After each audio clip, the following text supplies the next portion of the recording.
Work done to assemble system of charges.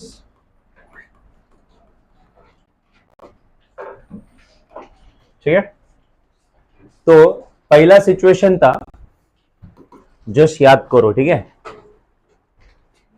सो दो charges है मान लो, और दोनों इंफिनिटी पे है, ठीक है, और मुझे एक एक करके दोनों को एक जगह पे लेके आना है, ठीक है। सो जो पहला चार्ज रहेगा मे बी उसको सोर्स चार्ज बोल सकते हो, क्योंकि उसके पहले कोई नहीं है।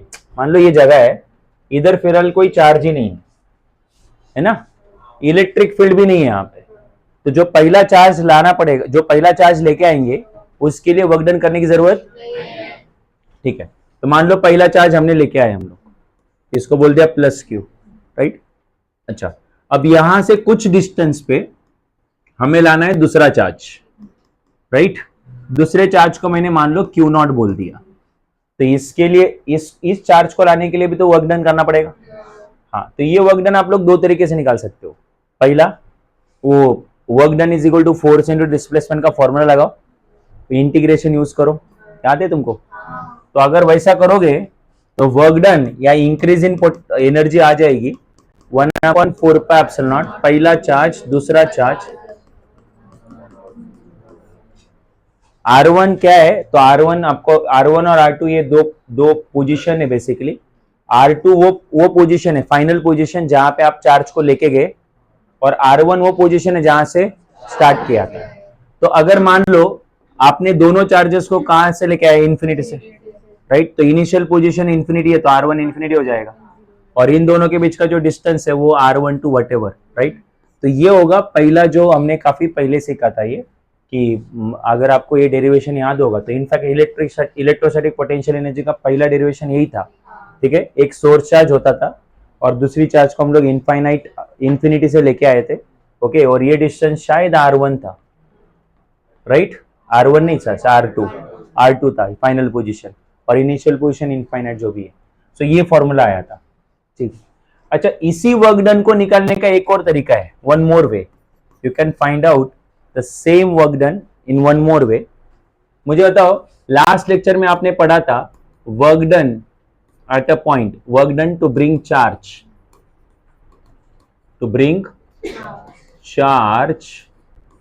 एट अ पॉइंट, किसी पॉइंट पे अगर चार्ज को लेके आना है तो पहला उस पॉइंट का potential at that point into charge, कौन सा चार्ज, जिसको हमने लाया। तो भूल गए क्या वो formula, potential is equal to क्या होता है, work done per unit charge. Charge इधर गया तो Q into V is equal to क्या होगा, वर्क डन। वो बड़ा अच्छा फॉर्मूला है, ठीक है। सो अब मुझे बताओ वर्क डन निकालने का दूसरा तरीका, सेम वर्क डन। तो work done is equal to, right, पहला चार्ज लाने के लिए वर्क डन करने की जरूरत, तो वो छोड़ दो, पहले चार्ज के बारे में मत सोचो। दूसरा चार्ज लाने के लिए क्या करना है, तो दूसरा चार्ज इस पॉइंट पे लाना है ना, तो इस पॉइंट का पोटेंशियल लेना पड़ेगा। तो इस पॉइंट का पोटेंशियल लेना पड़ेगा 1/4 पाई एप्सिलॉन नॉट, वो पॉइंट और दोनों के बीच का डिस्टेंस, याद है क्या, R2 R जो भी आपको बोलना है। अगर ये डिस्टेंस को मैं R12 ले लूं तो नीचे इधर कितना आएगा, तो ये हुआ पोटेंशियल, इस पॉइंट की वजह, इस चार्ज की वजह से यहाँ पे जितना पोटेंशियल है, तो पोटेंशियल हो गया, और पोटेंशियल मल्टीप्लाई बाय कौन सा चार्ज जो हमने लाया, तो कौन सा चार्ज हमने लाया, Q नॉट हमने लाया, तो इधर Q नॉट लिखेंगे, और ये वो चार्ज है जिसका इधर पोटेंशियल है, राइट।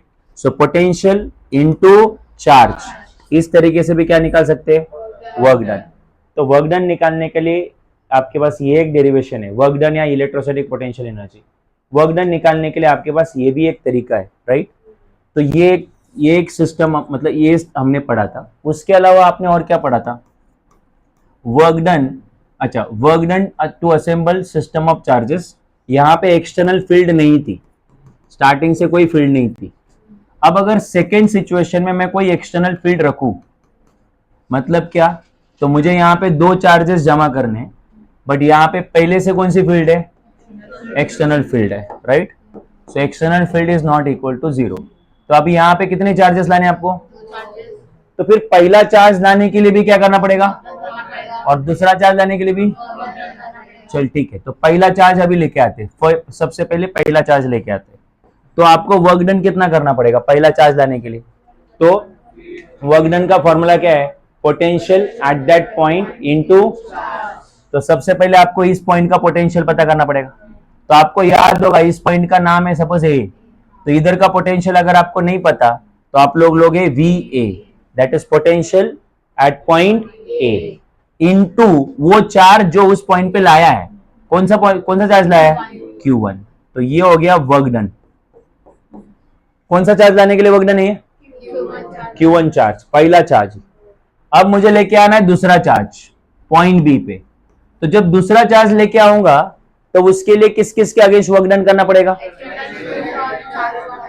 एक्सटर्नल फील्ड के अगेंस्ट भी करना पड़ेगा, Q1 चार्ज के अगेंस्ट भी करना पड़ेगा। तो एक्सटर्नल फील्ड के अगेंस्ट कितना वर्क डन करना पड़ेगा पहले वो पता कर लेते। तो एक्सटर्नल फील्ड के अगेंस्ट इधर चार्ज लाने के लिए कितना वर्क डन करना पड़ेगा? तो फरा सिंपल सा है, पोटेंशियल एट दैट पॉइंट। अब इस बार पोटेंशियल पॉइंट बी का लेंगे क्योंकि वर्क डन भी उधर का ही करना है, इनटू वो चार्ज कितना है वो Q2। तो ये हुआ work done to bring charge Q2 against the external field, पढ़ा है पिछली बार। और अब मुझे बताओ चार्ज Q2 लाने के लिए एक और चार्ज के अगेंस्ट वर्क डन करना पड़ेगा, Q1 चार्ज के अगेंस्ट वर्क डन करना पड़ेगा। वो वर्क डन तो ये देखो इधर है, दो चार्ज के बीच का वर्क डन कितना होता है वो वर्क डन? 1/4 पाई एप्सिलॉन, पहला चार्ज दूसरा चार्ज और दोनों के बीच का डिस्टेंस, राइट। ये हुआ दो चार्जेस का सिस्टम असेंबल करने के लिए required work done when there is external field present, and this is the work done when external field is not present. आपको याद आ रहा है ये हमने किया था ये? ओके, अब इसके ऊपर एक दो क्वेश्चन कर लेते हैं हम लोग, ठीक है। पहला question,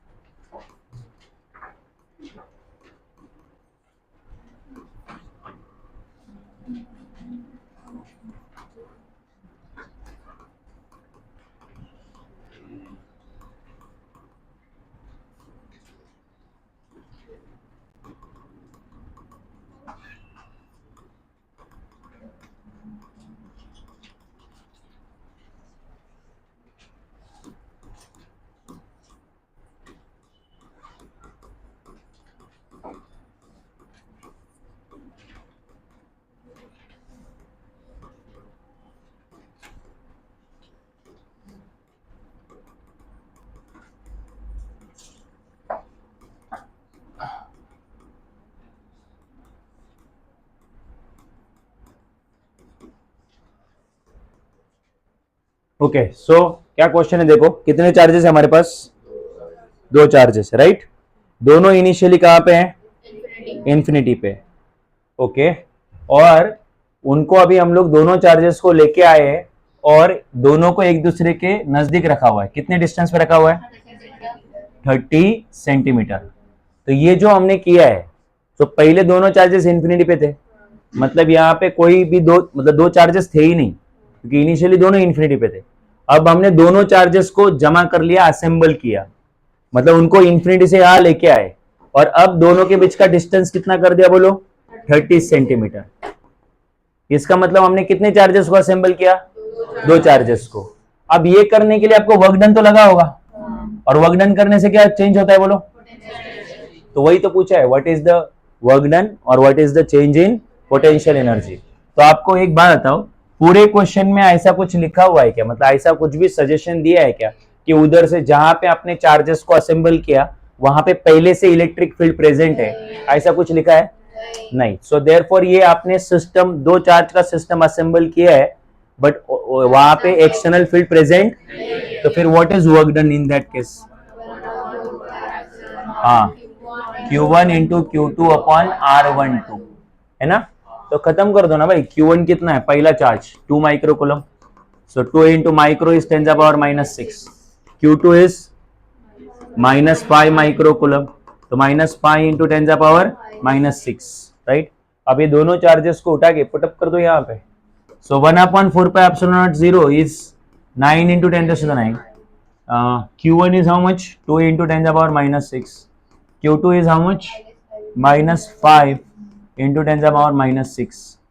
And the distance between them is 30 centimetre, right. अच्छा, वो डिस्टेंस 30 सेंटीमीटर में, तो सेंटीमीटर से किस में कन्वर्ट करना पड़ेगा? ओके हाँ, सो ये हो जाएगा 30 इंटू 10⁻², ठीक है। अच्छा एक और काम कर सकते हो आप लोग यहीं पे, टू रिड्यूस कैलकुलेशन, 30 है ना, you can simply write 3 into 10, 10 कितना है? -2। सो टेल मी 3, इधर 10 है, इधर 10⁻² है, सो 1 - 2 कितना हुआ? -1। 1 - 2 कितना हुआ? -1, राइट। सो ये हो गया मीटर में convert. So you can write 3 into 10⁻⁻1, okay. So now you can solve it, okay. 3 1 जा 3, 3 3 जा 9, ओके। इधर 3 है, इधर कितना है बोलो? 2, और ये कितना है? -5, ओके। सो 3 2 और ये -5, माइनस को पहले लिख दिया। अच्छा ये 3 3 जा 9, तुम्हें समझा ना, 3 कट हो गया, और 10 के पावर अभी एडजस्ट कर लो। 9 - 6 कितना है? 3 है। 3 - 6 कितना है? -3 है, और 10⁻1 है ना, ऊपर आएगा तो +1। अच्छा 3 2 जा 6, 6 5 जा 30, -30 इंटू 10⁻, एंड तुमने वर्क डन निकाला है बेसिकली जूल, ठीक है। फर्दर और सॉल्व कर सकते हो, बट ठीक है। एनीवेज कुछ डाउट है अभी यहाँ पे? तो ये हुआ work done required to assemble system of 2 charges, but पहले से यहाँ पे कोई इलेक्ट्रिक फील्ड प्रेजेंट नहीं थी, राइट। अब आगे बढ़ते हैं, नेक्स्ट क्वेश्चन करते हैं, ध्यान दो यहाँ पे। Second question, consider 2 charges, consider 2 charges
okay. So question एक ही है, सिचुएशन 2 है,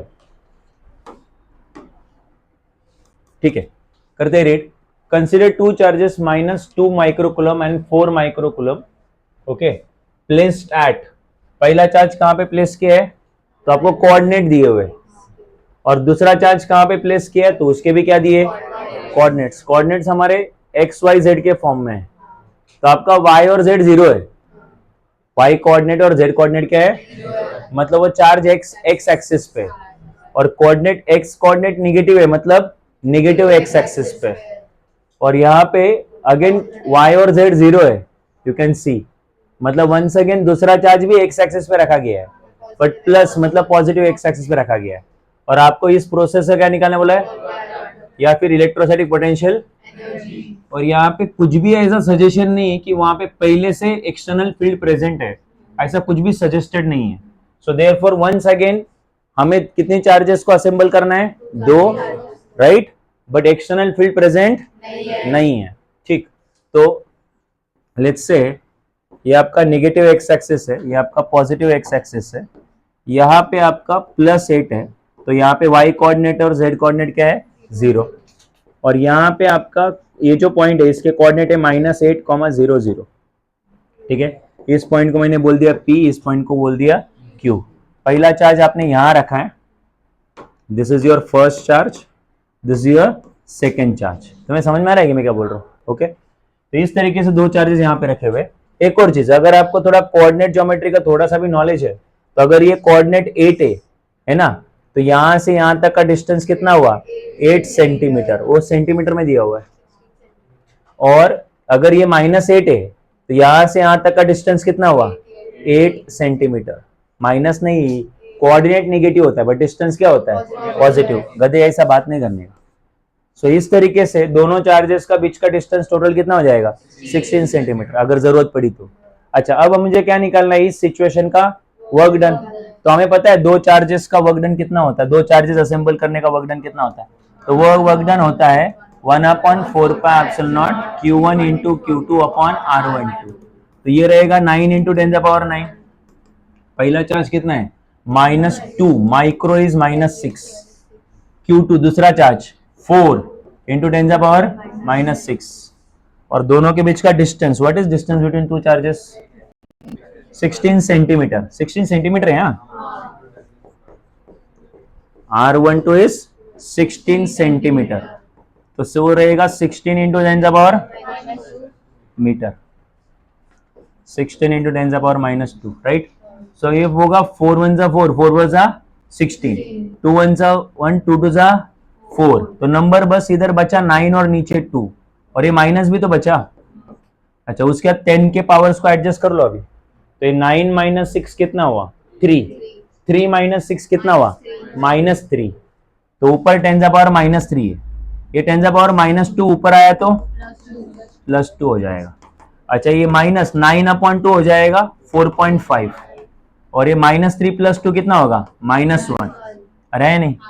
अच्छा, अभी ये -1 को हटाने के लिए एक डिजिट को राइट में भेज दो, तो 0.45, और एक डिजिट राइट में गया तो इधर +1 भी आ जाएगा, और +1 - 1 फिर हट जाएंगे, और आपका आंसर हो जाएगा -0.5 जूल, राइट। ये हो जाएगा आपका एनर्जी, राइट। क्लियर है कि नहीं?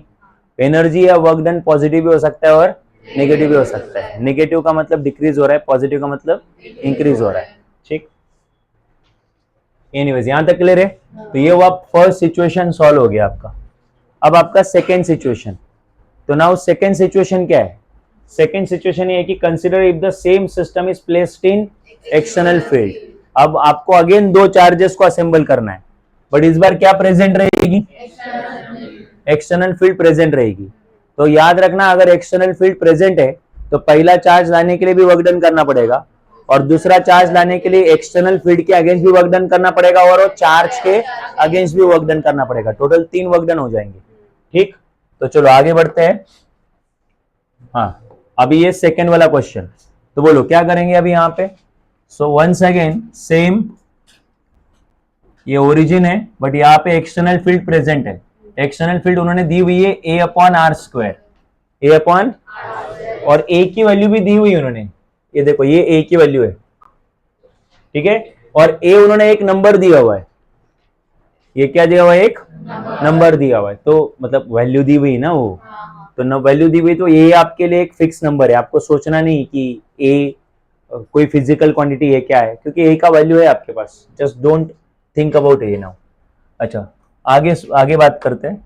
सो वंस अगेन एक्सटर्नल फील्ड है आपके पास, अगेन आपने यहाँ पे एक चार्ज रखा -800, इस पॉइंट पे एक चार्ज रखा 800, इस पॉइंट पे भी दूसरा चार्ज रखा, Q1 और Q2 लेके आना है, बट वैसे बट यहाँ, और यहाँ पे क्या प्रेजेंट है बोलो, एक्सटर्नल फील्ड। तो अब पहले तो ना वर्किंग फॉर्मूला क्रिएट करते हैं, ठीक है। मतलब क्या समझाता हूं, now total work done total work done रहेगा, that is work done to bring first charge at P against E external. E external का मतलब external field plus work done to bring charge Q2 against E external and work done to bring charge Q2 against Q1. क्या लिखा है देखो, पहला charge लाने के लिए एक्सटर्नल फील्ड के अगेंस्ट वर्क डन करना पड़ेगा, दूसरा चार्ज लाने के लिए जो Q2 चार्ज है उसको लाने के लिए Q1 के अगेंस्ट भी वर्क डन करना पड़ेगा और एक्सटर्नल फील्ड के अगेंस्ट भी वर्क डन करना पड़ेगा, राइट. टोटल ऐसे 3 वर्क डन करने पड़ेंगे तो जाके ये 2 चार्ज का सिस्टम फॉर्म होगा, अदरवाइज 2 चार्ज सिस्टम फॉर्म नहीं होगा. ठीक, तो चलो शुरू होते हैं और टोटल वर्क डन के लिए अभी फॉर्मूला बना लेते हैं. तो बोलो सबसे पहले क्या लिखा है, work done to bring charge at P against external field. बराबर है. वर्क डन के लिए हमारे पास 2 फॉर्मूले, एक तो वो 1/4 पे एप्सिलॉन पहला चार्ज दूसरा चार्ज और दोनों चार्ज के बीच का, बट वो तो तब होता है ना जब वहां पे 2 ही चार्जेस हो, एक्सटर्नल फील्ड ना हो. तो अब यहाँ पे Q1 चार्ज लाने के टाइम पे इधर एक्सटर्नल फील्ड थी और कोई चार्ज, तो मैं क्या बोल रहा हूं तुम्हें समझ में आ रहा है क्या. मान लो आपको बस पहला चार्ज लाना है, तो पहला चार्ज लाना है तो वर्क डन किसके अगेंस्ट होगा, एक्सटर्नल फील्ड के अगेंस्ट. बराबर है. तो वर्क डन का हमारे पास और एक फॉर्मूला है, कहीं का भी वर्क डन निकालना है, जिस पॉइंट का वर्क डन निकालना है उस पॉइंट का पोटेंशियल मल्टीप्लाई बाय वहां का चार्ज. तो आपको पॉइंट चार्ज कहां पे लाना है, पॉइंट P पे, तो पोटेंशियल भी कहां करेगा, पॉइंट P का, और जो चार्ज हमने वहां पे लाया Q1. तो ये हुआ work done to bring Q1 at P against external field. उसके बाद अब चाहिए work done to bring charge Q2 against external field, right. अब ध्यान देना अभी यहाँ पे, तो अभी Q2 चार्ज लेके आना है, किसके अगेंस्ट, एक्सटर्नल फील्ड के अगेंस्ट. तो फॉर्मूला अगेन क्या है बोलो, पोटेंशियल एट दैट पॉइंट, जिस पॉइंट पे चार्ज लाना है उधर का पोटेंशियल मल्टीप्लाई बाय वो चार्ज. बट ये पोटेंशियल किसके कारण है, एक्सटर्नल फील्ड के कारण है. तो एक्सटर्नल फील्ड का पोटेंशियल आपको नहीं पता, इसलिए पोटेंशियल का फॉर्मूला, पोटेंशियल का सिंबल लेंगे हम लोग जस्ट. तो Q पॉइंट पे चार्ज लाना है इसलिए पोटेंशियल एट पॉइंट Q और वो चार्ज जो वहां पे लाया. अरे कितना सिंपल है भाई. वर्क डन क्या होता है, पोटेंशियल मल्टीप्लाई बाय चार्ज, जिधर का वर्क डन चाहिए उधर का पोटेंशियल मल्टीप्लाई बाय उधर का charge, work done into charge. और तीसरा है work done to bring charge Q2 against, अब ये तो 2 चार्ज के बीच का वर्क डन है, किसी फील्ड के अगेंस्ट का वर्क डन नहीं है, तो 2 चार्ज के बीच का वर्क डन तो सिंपल है, Q1 into Q2 upon R12, खत्म है, राइट. अब मेरे पास वर्किंग फॉर्मूला आ चुका है, अब बस मुझे इसमें वैल्यूज पुटअप करनी है. पहली वैल्यू है पोटेंशियल एट पॉइंट P, दूसरा वैल्यू है पोटेंशियल एट पॉइंट Q. ये 2 अननोन है, तो P और Q का मुझे पोटेंशियल चाहिए, राइट. तो सबसे पहले चाहिए पॉइंट P का पोटेंशियल. अब एक बात समझो, हमने पोटेंशियल एट अ पॉइंट हमने सीखा है, राइट. किसी पॉइंट पे पोटेंशियल कितना होता है, तो potential at a point, okay. तो पोटेंशियल एक तो सिंगल चार्ज के पॉइंट चार्ज के कारण होता है, या फिर डाइपोल के कारण होता है, या फिर सिस्टम ऑफ चार्जेस के कारण होता है. सुनो यहाँ पे, तो पॉइंट चार्ज का पोटेंशियल होता है 1/4 पे एप्सिलॉन नॉट, वो चार्ज और वो डिस्टेंस खाली. तो 1/4 पे एप्सिलॉन नॉट वो चार्ज जिसके वजह से पोटेंशियल है, और वो डिस्टेंस जहां का पोटेंशियल चाहिए वहां तक का डिस्टेंस. अच्छा, डाइपोल का पोटेंशियल कितना होता है, 1/4 पे epsilon not P cos theta upon R². और सिस्टम ऑफ चार्जेस का तो छोड़ दो, वो तो आपको पता है समीशन ऑफ वो सारे चार्जेस होते हैं, Q अपॉन R² होता है, Q upon R, sorry, summation of. तो अब मुझे बताओ, मुझे जिस पॉइंट का पोटेंशियल चाहिए, मुझे इस पॉइंट का पोटेंशियल चाहिए, वो पोटेंशियल किसी और चार्ज के कारण है क्या, मतलब यहाँ पे कोई चार्ज है, मान लो यहाँ पे कोई पॉइंट चार्ज है पहले से, और उस पॉइंट चार्ज के कारण इधर पोटेंशियल, ऐसा है क्या? नहीं, इधर पोटेंशियल एक्सटर्नल फील्ड के कारण है।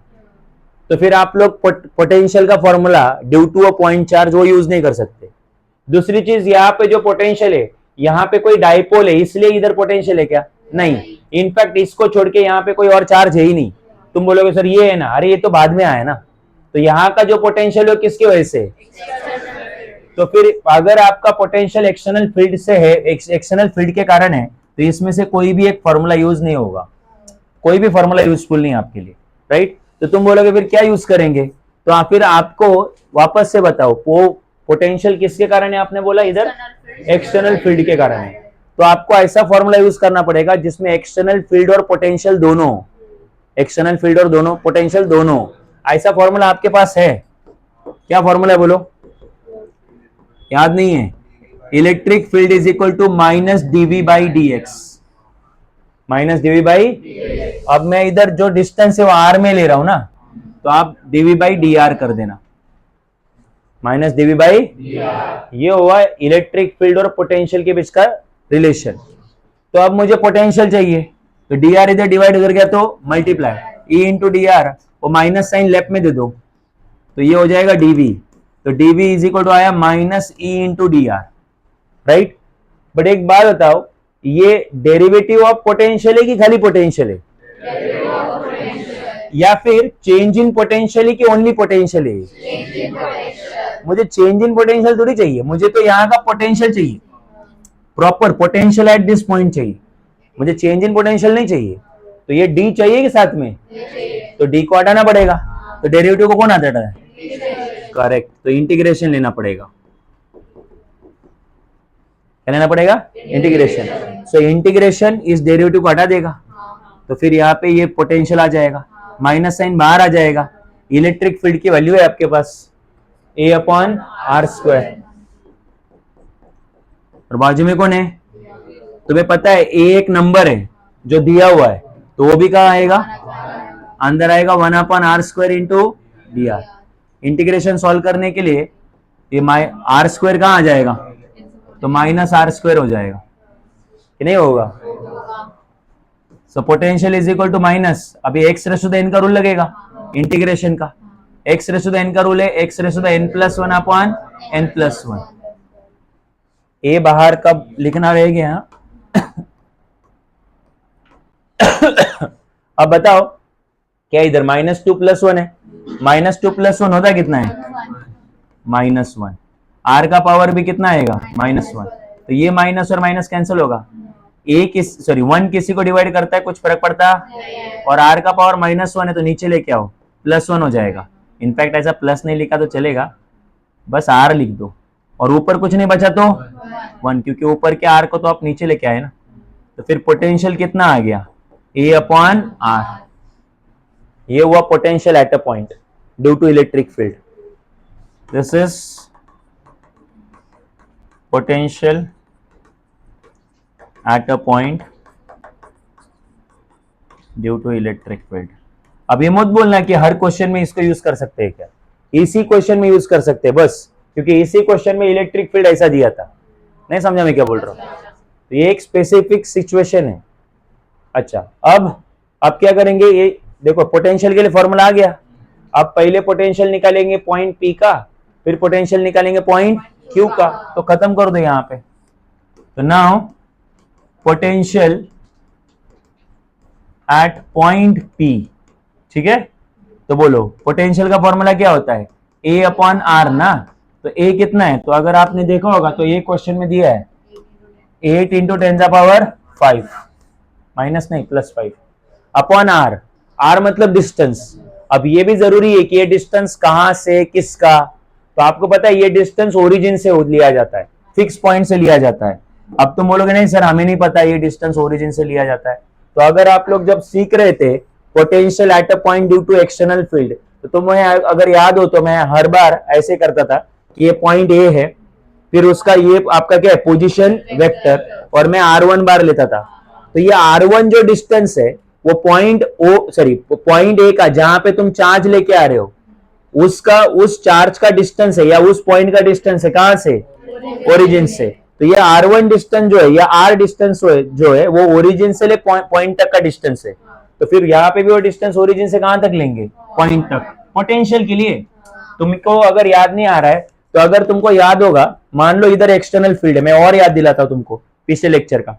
मान लो इधर एक्सटर्नल फील्ड है और मैं तुम्हें पूछता हूँ कि यहाँ का वर्क डन कितना है, तो आप बोलोगे सर वहां का पोटेंशियल। तो अगर आपको याद है तो आपके नोट्स में ऐसे लिखा जाता था, V ब्रैकेट में R1 बार, पोटेंशियल कहाँ का, तो पोटेंशियल उस पॉइंट का जिसका पोजीशन वेक्टर क्या है, R1 बार है, इनटू उधर का चार्ज। आप आपके नोट्स में देख सकते हो। तो बेसिकली यहां से वेरीफाई हो जाता है कि जो डिस्टेंस है वो कहां से गिना जाता है, ओरिजिन से। अगर पोटेंशियल किसका है बोलो, एक्सटर्नल फील्ड का है, राइट। तो एक्सटर्नल फील्ड का पोटेंशियल है तो डिस्टेंस ओरिजिन से गिना जाएगा। तो डिस्टेंस यहां से यहां तक का है कितना, 8 सेंटीमीटर। तो वो रहेगा 8 इंटू 10⁻⁻²। तो फिर 8 और 8 क्या हो जाएगा, कैंसल, और ये आ जाएगा 10⁵ -2 ऊपर गया तो +2, 10 कितना आया, 7। तो ये हुआ पोटेंशियल एट पॉइंट P, है कि नहीं। अब क्या चाहिए, पोटेंशियल एट पॉइंट Q, वो भी निकाल लो यही से फटाफट। तो पोटेंशियल एट पॉइंट Q, तो वही वापस से पोटेंशियल का फॉर्मूला क्या है, A/R, खाली डिस्टेंस अलग है। अगर पहले चार्ज के लिए पहले चार्ज का पोटेंशियल चाहिए तो डिस्टेंस भी पहले चार्ज का, और पोटेंशियल दूसरे चार्ज का चाहिए तो डिस्टेंस भी, राइट। तो फिर बोलो कितना आएगा, ए तो हमें पता है 8 इंटू 10⁵, और दूसरे चार्ज का डिस्टेंस, दूसरा चार्ज यहाँ है, उसका भी डिस्टेंस कितना है, 8 सेंटीमीटर। तो 8 इंटू 10⁻⁻², वापस से वही होगा, बिल्कुल सेम टू सेम। क्या आएगा, 10⁻7 वोल्ट। तो आपको पोटेंशियल एट पॉइंट P आया, पोटेंशियल एट पॉइंट Q आया।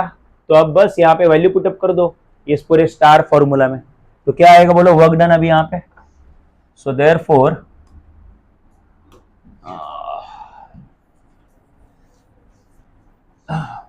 सब्स्टिट्यूटिंग स्टार, उसमें पुटअप कर देंगे। हाँ, सो वर्क डन कितना आया था, पहला क्या था, पोटेंशियल इनटू चार्ज, है ना। कितना पोटेंशियल था वो, 10⁻⁷, और चार्ज क्या था, Q1 था। Q1 कितना चार्ज था, बट वो बहुत पहले हुआ था ना, -2 माइक्रोकुलम एंड 4 माइक्रोकुलम, -2 10⁻⁻6 प्लस। अब वो अभी दूसरे पॉइंट का, दूसरे चार्ज का वर्क डन देखो, potential at point Q, potential at point Q भी उतना ही है, और उधर का चार्ज कितना है वो, 4 माइक्रोकुलम, 10⁻⁻6, माइक्रो मतलब -6, और प्लस आगे 1/4πε0 मतलब कितना, 9 इंटू 10⁻9।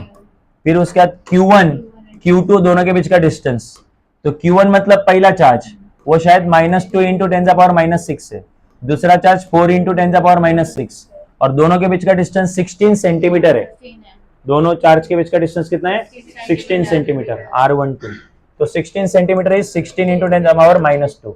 एक बात बोलूं, ये हम लोग ऑलरेडी कर चुके हैं, ये देखो एग्जैक्ट सेम कैलकुलेशन है, कितना, -0.45। सो दोबारा कैलकुलेट करते बैठने की जरूरत नहीं। तो इधर क्या आएगा, ये -2, 7 - 6 कितना आएगा, +1।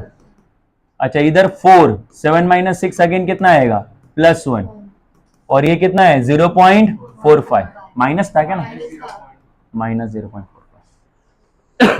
अच्छा सो फिर ये कितना होगा, माइनस मतलब 20 ना, 10 इंटू 2 -20, ये 4 इंटू 10 कितना हुआ, 40, और ये -0.45।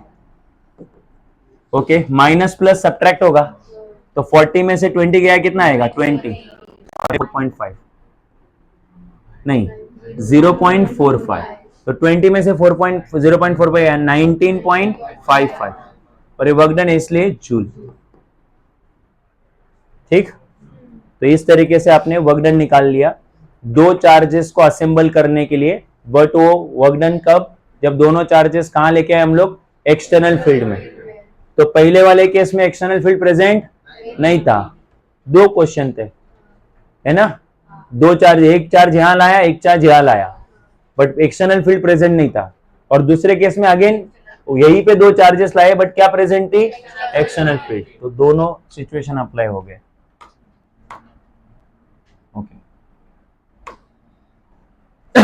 एक और क्वेश्चन है आपके बुक में, एक अच्छा क्वेश्चन देखा था मैंने कल परसों।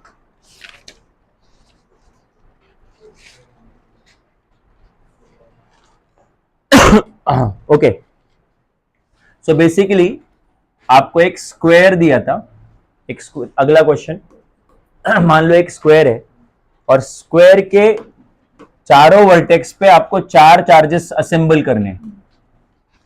कितने चार्जेस असेंबल करने? 4 charges at the corner of square. ठीक है, तो यहां पे एक चार्ज लेके आना है प्लस क्यू, यहां पे प्लस क्यू, यहां माइनस क्यू, यहां माइनस क्यू, राइट। अलग अलग क्वेश्चन में अलग अलग सिचुएशन हो सकता है। कभी कभी चारों चार्जेस पॉजिटिव हो सकते हैं, कभी कभी चारों चार्जेस नेगेटिव हो सकते हैं। क्लियर है कि नहीं? ओके, तो आपको क्या करना है, आपको फाइंड आउट करनी है इलेक्ट्रोस्टैटिक पोटेंशियल एनर्जी। ठीक है, तो find out electrostatic potential energy मतलब work done to assemble 4 charges, system of 4 charges at the corners of square of length r। तो स्क्वायर की जो लेंथ है वो कितनी है बोलो? r। तो स्क्वायर का हर साइड तो सेम होता है ना, तो यहां से यहां तक का डिस्टेंस भी r, ये भी r, ये भी r और ये भी r। ठीक है, तो आपको टोटल कितने चार्जेस लाने हैं? 4 चार्जेस को असेंबल करना है। ठीक है, तो जरा सोचो, 4 चार्जेस को असेंबल करना है तो पहला चार्ज लाने के लिए वर्क डन करने की जरूरत नहीं है, और दूसरा चार्ज लाने के लिए पहले के अगेंस्ट वर्क डन करना पड़ेगा। तीसरा चार्ज लाने के लिए फर्स्ट और सेकंड के अगेंस्ट करना पड़ेगा वर्क डन, और फोर्थ चार्ज लाने के लिए तीनों के अगेंस्ट वर्क डन करना पड़ेगा। नहीं समझा? राइट, इस तरीके से वो सिस्टम फॉर्म होगा। बट अभी इसको, हाँ ठीक है, कंसेप्ट तो वही है, बट आपने यही चीज जो है work done to assemble n charges formula पढ़ा था, 4 pi epsilon naught summation of QI QK अपॉन RIK, और इसको लिखो ऑल पेयर्स, मतलब जितनी भी पेयर्स बनती है वो सारी पेयर्स लिख दो। ठीक है, नहीं समझा? अगर ये याद नहीं रहता तो जैसा मैंने बताया वैसे करो। ओके, सो 1/4 पाई एप्सिलॉन को you can simply write K also. चल ठीक है, शुरू हो जाते हैं। तो ये 1/4 पाई एप्सिलॉन नॉट बाहर अंदर, तो सबसे पहले अच्छा ये Q को लाने के लिए वर्क डन करने की जरूरत नहीं है। अच्छा, कितनी पेयर्स बनेंगी यहाँ पे? इन दोनों का एक पेयर नहीं ना, सुनो ना, देखो 6 पेयर बन रहे।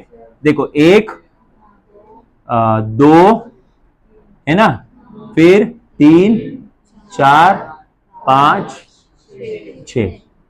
ठीक है, तो चलो शुरू हो जाते हैं।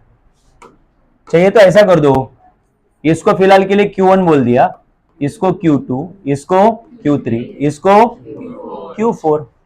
तो पहला पेयर बनेगा Q1 और Q2 का। तो दो चार्ज के बीच का वर्क डन क्या होता है? पहला चार्ज दूसरा चार्ज, दोनों के बीच का R हो गया। नहीं समझा? Q1 into Q2 upon R। पहला चार्ज भी Q है, दूसरा चार्ज भी क्या है? पहला पेयर हो गया। अब दूसरा पेयर है ना, ये दोनों। ठीक है, Q2 और Q3 है ना। कौन सा कर रहा हूं बोलो? Q1 Q2, फिर Q2 Q3, फिर Q3 Q4, फिर Q1 Q4 है ना। कौन बाकी है अभी? Q2 Q4 और Q2 Q4 हुआ, Q1 ओके। और कोई पेयर बाकी है? हो गया? कोई भी पेयर बाकी है क्या? चल ठीक है। अब कौन सा? Q2 Q3, तो Q2 भी Q है, Q3 माइनस Q है, और दोनों के बीच का डिस्टेंस कितना है? R प्लस, और बोलो Q3 Q4, तो ये माइनस Q और ये माइनस Q, दोनों के बीच का डिस्टेंस R प्लस, 3 हो गए। Q1 Q4, Q1 is also Q, Q4 is minus Q और R, ये भी हो गया। Q2 Q4, तो Q2 is Q, Q4 is minus Q, दोनों के बीच का डिस्टेंस ये √2r है ना, निकालो ना √2r, अभी हर बार थोड़ी निकालते बैठूंगा मैं, ये कितना है r है ना, ये भी r, देख रहे हो डायग्राम में, ये 90 है, तो फिर आप लोग लगा दो पाइथागोरस का थ्योरम, तो x square is equal to r square plus r square, तो x square is equal to 2r square, तो स्क्वायर दोनों तरफ का स्क्वायर रूट लूंगा तो कितना आएगा √2r, वैसे भी स्क्वायर का डायगोनल याद रखने का √2r होता है करके, कुछ चीजें डायरेक्टली भी याद रख लिया करो, तो √2r and the last one ये पेयर हो गया, अच्छा ये Q2 Q4 हो गया, हाँ ले लिया, Q2 Q4 हो गया, अब क्या बचा बोलो, Q1 Q3, Q1 Q3, तो Q1 है Q, ये है माइनस Q, और ये डिस्टेंस अभी Q1 और Q3 का बीच का, ये भी कितना होगा √2r, ऑफकोर्स, ठीक है।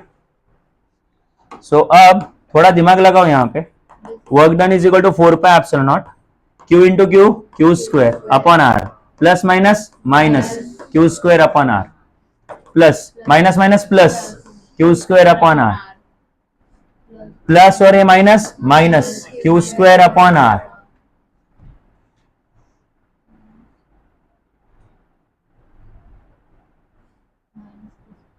Okay, plus minus minus Q square upon √2r, plus minus minus Q square upon √2r, ये plus Q square upon R minus Q square upon R subtract, plus Q square upon R minus Q square upon R subtract, अगले दोनों add हो जाएंगे, सो ये हो जाएगा 1/4πε0, कब से बाहर है और अंदर होगा माइनस माइनस एडिशन, तो माइनस 2Q स्क्वायर अपॉन, दोनों का डिनोमिनेटर एक ही है √2r, एक ही डिनोमिनेटर है ना, सो 1/4πε0, ये जो अच्छा माइनस को बाहर लिखो, अच्छा नहीं लग रहा है, √2 को लिखेंगे √2 इंटू √2, ये Q स्क्वायर और नीचे √2r, तो एक √2 बस हो गया, ये आपका फाइनल आंसर है, रीएडजस्ट जैसा करना है कर लो, राइट, Q की वैल्यू तो दी हुई नहीं है, अगर दी होती तो हम लोग उधर पुटअप कर देते, है ना, R दिया है, मान लो 1 मीटर दिया है, 2 मीटर दिया है, तो वो भी पुट कर देते,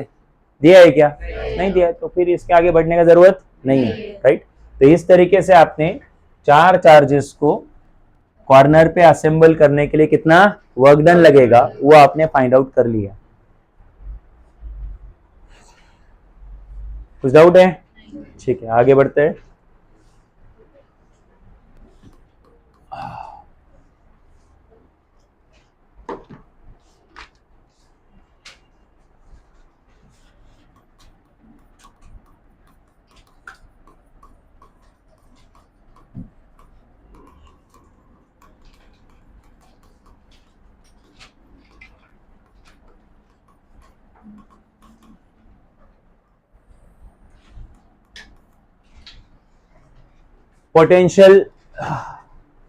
potential energy of dipole in external electric field, तो एक्सटर्नल इलेक्ट्रिक फील्ड में डाइपोल की कितनी एनर्जी है, पोटेंशियल एनर्जी कितनी है, राइट, अब ये बेसिकली क्यू होगा, बट तो आप लोग याद करो 11th स्टैंडर्ड का कुछ बेसिक्स याद करो, सब लोग इधर आने दो 2 मिनट के लिए,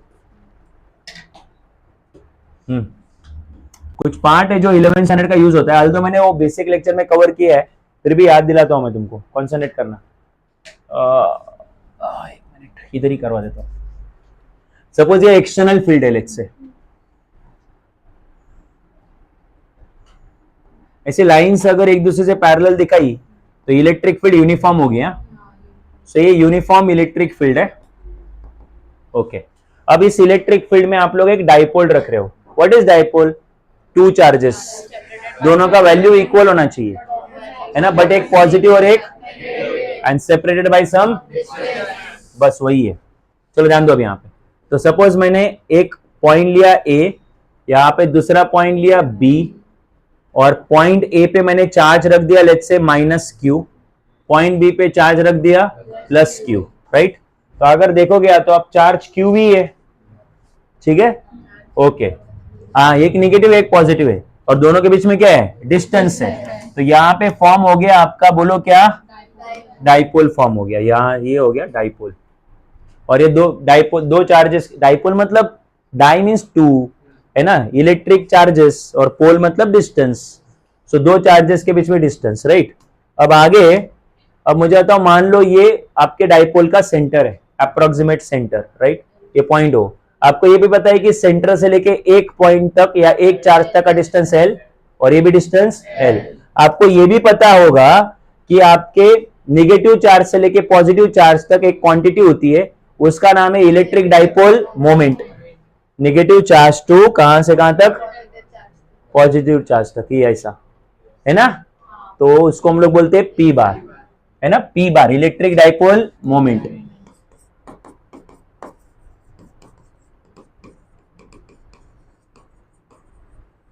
और ये जो E बार जो है वो है इलेक्ट्रिक फील्ड इंटेंसिटी। यूनिफॉर्म है बट, क्योंकि लाइंस एक दूसरे को पैरेलल है, और आपको उस दोनों के बीच में एक एंगल बन रहा है, तो उस एंगल को मैं फिलहाल थीटा नॉट बोल रहा हूं, शुरुआत का एंगल। सो थीटा नॉट जो है वो है initial angle, initial angle between P bar and E बार। ये इनिशियल वर्ड क्यों इसके आपको पता चल जाएगा, ध्यान देना अभी यहां पे। अब आगे बढ़ते हैं, हमने 11 में क्या पढ़ा था वो समझते हैं अभी। अब मुझे बताओ, हमें पता है कि इलेक्ट्रिक फील्ड में अगर कोई चार्ज रखा तो चार्ज के ऊपर क्या लगता है, फोर्स, नहीं लगता। इलेक्ट्रिक फील्ड वही तो करता है, फोर्स एक्सर्ट करता है ऑन द चार्ज। तो एक बात बताओ, इलेक्ट्रिक फील्ड लाइंस मैंने लेफ्ट टू राइट ड्रॉ करी है, तो आपने पढ़ा हुआ है कि electric field lines originate from positive charge. Electric field lines positive charge से शुरू होती है और निगेटिव के पास टर्मिनेट होती है। तो अगर लाइंस लेफ्ट टू राइट जा रही है, मतलब लेफ्ट में कोई तो पॉजिटिव रहेगा, बट वो पॉजिटिव दिखाया गया, हमें इमेजिन करना है। तो ये एक्सटर्नल का पॉजिटिव है, क्योंकि ये नहीं होगा तो फिर इलेक्ट्रिक फील्ड कहां से आई, राइट। तो अगर एक्सटर्नल का ये पॉजिटिव है और ये हमारा पॉजिटिव चार्ज है, तो एक्सटर्नल का पॉजिटिव इस पॉजिटिव चार्ज को क्या करेगा, रिपेल करेगा, राइट। उसके ऊपर फोर्स लगाएगा, रिपेल करेगा, बट ये फोर्स इलेक्ट्रिक फील्ड के कारण है। और इलेक्ट्रिक फील्ड का फोर्स होता है E is equal to f upon q. Q इस तरफ जाएगा तो Q into E is equal to f, Q into E is equal to, तो यहाँ पे फोर्स लगा Q इंटू ई, ठीक है। सिमिलरली ये जो एक्सटर्नल है, भाई ध्यान दे, पीछे बाद में लिख, मरेगा नहीं तो बाद में लिखेगा। तो ये पॉजिटिव चार्ज जो है ये इस निगेटिव चार्ज को क्या करेगा, अट्रैक्ट करेगा, तो इसको अपनी तरफ अट्रैक्ट करेगा। अगेन फोर्स लगेगा Q इंटू ई। तुम बोलोगे माइनस क्यू नहीं क्या, अरे उससे क्या फर्क पड़ता है, चार्ज का, हम लोग चार्ज का माइनस प्लस तो डायरेक्शन है ना बेसिकली। तो इधर प्लस क्यू ही आया और इधर क्या आया, माइनस क्यू ही। उससे बस इतना पता चलता है कि फोर्स एक दूसरे के से, बट दोनों चार्ज का वैल्यू सेम है, इलेक्ट्रिक फील्ड भी क्या है, इसलिए दोनों फोर्स का वैल्यू भी क्या है। तो अब बताओ, ये जो डाइपोल है एबी डाइपोल के ऊपर कितने फोर्सेस एक्ट हो रहे हैं, हाँ, उनकी वैल्यू इक्वल है कि अनइक्वल है, तो two forces having same value but opposite acting at two different points. जब ऐसा होता है तो हम लोग इसको बोलते हैं कपल, है ना, कपल बोलते हैं। और जहां पे भी कपल एक्ट होता है वो बॉडी क्या होती है, रोटेट होती है। तो फिर अभी ये बॉडी क्या होगी, बोलो, रोटेट होगी, राइट। कैसे भी, एंटी क्लॉकवाइज क्लॉकवाइज हम लोग वो नहीं देख रहे, तो ये बॉडी अभी क्या होगी, रोटेट, है ना। और हम लोग बोलेंगे इस डाइपोल के ऊपर क्या एक्ट हुआ, टॉर्क, कपल या फिर टॉर्क। कपल एक्ट हुआ तो कपल टॉर्क क्रिएट करता है, तो बेसिकली टॉर्क एक्ट हुआ। कोई भी बॉडी अगर रोटेट होती है तो उसके ऊपर उसका कारण टॉर्क ही है। जैसे आप लोग टैप ओपन करते हो या टैप क्लोज करते हो, क्योंकि उसमें रोटेशन इन्वॉल्व है। तो टैप ओपन करने के लिए हम लोग फिंगर से एक तरफ आगे मूव करते हैं और एक तरफ पीछे मूव करते हो, दो इक्वल एंड अपोजिट फोर्सेस, नहीं समझा। तो किसी भी चीज को अगर रोटेट करना है तो किसकी जरूरत है, टॉर्क की। अगर मुझे डोर को रोटेट करना है तो एक तरफ से मैं खींच रहा हूं और दूसरी तरफ से वो यहाँ पे फिक्स है, फिक्स मतलब फ्रिक्शन बेसिकली, है ना। तो एक फोर्स उधर है और एक फोर्स इधर है, वो हिंजेस का फोर्स उधर है क्योंकि उसने पकड़ के रखा है। अगर हिंजेस नहीं होती तो डोर कहां गिरता, नीचे। तो यहां से प्रूव होता है कि हिंजेस ने उधर फोर्स लगाया, मैंने इधर फोर्स लगाया, तो दोनों एक दूसरे कैसे हुए, अपोजिट हुए। कपल एक्ट हुआ, जो डोर है वो क्या हुआ, रोटेट हुआ। तो जब कभी भी कपल एक्ट होता है बॉडी क्या होती है, रोटेट होती है। तो अब मुझे बताओ, ये जो डाइपोल है वो क्या हुआ, रोटेट हुआ, बिकॉज डाइपोल के ऊपर क्या एक्ट हुआ। अब ये टॉर्क कितना होता है, तो आपको पता होगा टॉर्क की वैल्यू होती है P E sin थीटा। ये डेरिवेशन वाइज हमने पढ़ा था 11th स्टैंडर्ड में, राइट। अब 12th स्टैंडर्ड में इसका डेरिवेशन याद नहीं रखना, आपको बस वैल्यू पता होनी चाहिए कि टॉर्क की वैल्यू कितनी होती है, डायपोल के ऊपर कितना टॉर्क एक्ट होता है। तो वो होता है पी, पी मतलब इलेक्ट्रिक डायपोल मोमेंट, ई मतलब उधर का इलेक्ट्रिक फील्ड, और थीटा मतलब पी और ई के बीच का एंगल। तो इतना टॉर्क एक्ट होगा, ये हमने 11 में इलेक्ट्रोस्टैटिक्स चैप्टर में पढ़ा था। अरे आया नहीं? तो अब मुझे बताओ उस टॉर्क के कारण वो डायपोल यहीं पे रहेगा कि रोटेट होगा? अब थोड़ी देर के बाद मान लो डायपोल इधर आ गया, ये है डायपोल का न्यू पोजीशन। आप ये ड्रॉ नहीं करोगे, न्यू पोजीशन ड्रॉ नहीं करोगे, ये तो मैं बस समझा रहा हूं। तो डायपोल का जो ये है, ये नया पोजीशन है। तो पहले डायपोल कहां था? तो डायपोल ये रेड कलर की लाइन के अलोंग था। अब डायपोल घूम गया है और डायपोल यहां आया है। अब मुझे बताओ, अब फिलहाल डायपोल कितने एंगल से रोटेट हुआ? तो अब जो नया एंगल बना है इलेक्ट्रिक फील्ड के साथ, वो एंगल इतना रहेगा। इस एंगल को मैं थीटा बोलता हूं। क्या बोल रहा हूं? सो डायपोल घूम गया है। जो भी चीज घूम जाती है, हम लोग उसकी डिस्प्लेसमेंट को एंगुलर डिस्प्लेसमेंट बोलते हैं। क्या बोलते हैं? सी मैं खड़ा हूं, अब मैं घूम गया, तो मेरा डिस्प्लेसमेंट कितना हुआ? तो फिर तो दो तरीके के डिस्प्लेसमेंट होते हैं। अगर लीनियर डिस्प्लेसमेंट बोलोगे, लीनियर, तो जीरो, क्योंकि मैं जहां पे खड़ा हूं मैं अभी भी वहीं पे हूं, बट कुछ तो चेंज हुआ है, मेरा ओरिएंटेशन चेंज हुआ है। तो ओरिएंटेशन चेंज होना मतलब एंगुलर डिस्प्लेसमेंट, ठीक। तो वैसे यहां पे भी आपके डायपोल का क्या हुआ है? क्योंकि उसके ऊपर क्या एक्ट हुआ, और अभी उसकी जो नई पोजीशन है ऐसी है अभी। अब मुझे क्या करना है? मुझे इस डायपोल को रिटर्न लेके आना है अपनी ओरिजिनल पोजीशन पे, राइट। तो वो अपने आप वापस रिटर्न तो आएगा नहीं। क्यों नहीं आएगा? क्योंकि उसको घुमाया किसने? टॉर्क ने। बट वो टॉर्क किसका है? तो जब तक वो इलेक्ट्रिक फील्ड वहां पे है तो उसको घुमाएगी ना, तो वापस आने देगी क्या? तो फिर अभी मुझे उस डायपोल को रिटर्न लेके आना है। तो अब क्या करना पड़ेगा? रिटर्न लेके आने के लिए दोबारा घुमाना पड़ेगा, बट इस बार ऑपोजिट डायरेक्शन में, ऑपोजिट सेंस में। अगर पहले ये एंटी क्लॉकवाइज घुमा था, तो अब हमें क्लॉकवाइज घुमाना पड़ेगा। बट घूमने के लिए क्या चाहिए? टॉर्क चाहिए। तो पहला टॉर्क किसने लगाया था? ये ऐसा एंटी क्लॉकवाइज किसने घुमाया था? इलेक्ट्रिक फील्ड ने उसको घुमा दिया था एंटी क्लॉकवाइज। तो अगर उसको रिटर्न घुमाना है तो हमें अभी क्या लगाना पड़ेगा? सी, घुमाना पड़ेगा, मतलब रोटेट करना पड़ेगा, ऐसा बोला।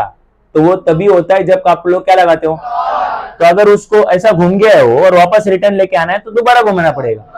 तो अब वापस से क्या लगाना पड़ेगा? बट वो टॉर्क इलेक्ट्रिक फील्ड का थोड़ी ना होगा, क्योंकि इलेक्ट्रिक फील्ड का टॉर्क तो एंटी क्लॉकवाइज है। तो अब जो टॉर्क लगेगा वो एक्सटर्नल टॉर्क रहेगा। कौन सा टॉर्क? और वो किसके अगेंस्ट रहेगा? क्योंकि इलेक्ट्रिक फील्ड तुम्हें आने नहीं देगा। इलेक्ट्रिक फील्ड उसको कहां घुमाना चाहता है? Anti clockwise. उसका नेचर ही वही है। मुझे उसको कैसे घुमाना है? तो मुझे इलेक्ट्रिक फील्ड के टॉर्क के अगेंस्ट क्या करना पड़ेगा? वर्क डन करना पड़ेगा। क्या करना पड़ेगा? अच्छा, ये वर्क डन थोड़ा अलग भी है, जरा सोचो मैं क्या बोल रहा हूं, ठीक है? और सोचो एक बात, ये कुछ ऐसा नहीं है क्या कि अगर मैंने कितनी बार वो बकेट वाला एग्जांपल दिया है कि बकेट में पानी है, पानी वो तो भर गया है, थोड़ा मग से निकाल के रखने देना भाई साइड में। हाँ, सो इधर आंदो, मैं क्या बोल रहा हूँ।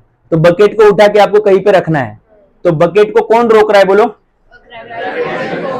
तो आपको ग्रेविटेशनल फोर्स के उतना ही फोर्स लगाना पड़ेगा, बट उसके अपोजिट। तो ग्रेविटेशनल फोर्स कैंसिल होके होगा, तो जाके बकेट एक जगह से कहां जाएगा? इसको बोलते हैं work done against gravitational force. बस यही है। जितना टॉर्क इलेक्ट्रिक फील्ड ने लगाया उतना ही टॉर्क लगाना पड़ेगा आपको, बट उसके इलेक्ट्रिक फील्ड ने कितना लगाया? तो हमें भी कितना लगाना पड़ेगा? एग्जैक्टली उतना, बट ऑपोजिट सेंस में, राइट। तब जाके वो डायपोल, तब जाके इलेक्ट्रिक फील्ड का टॉर्क हट जाएगा और आपका डायपोल वापस से ओरिजिनल पोजीशन पे आएगा। अरे है नहीं?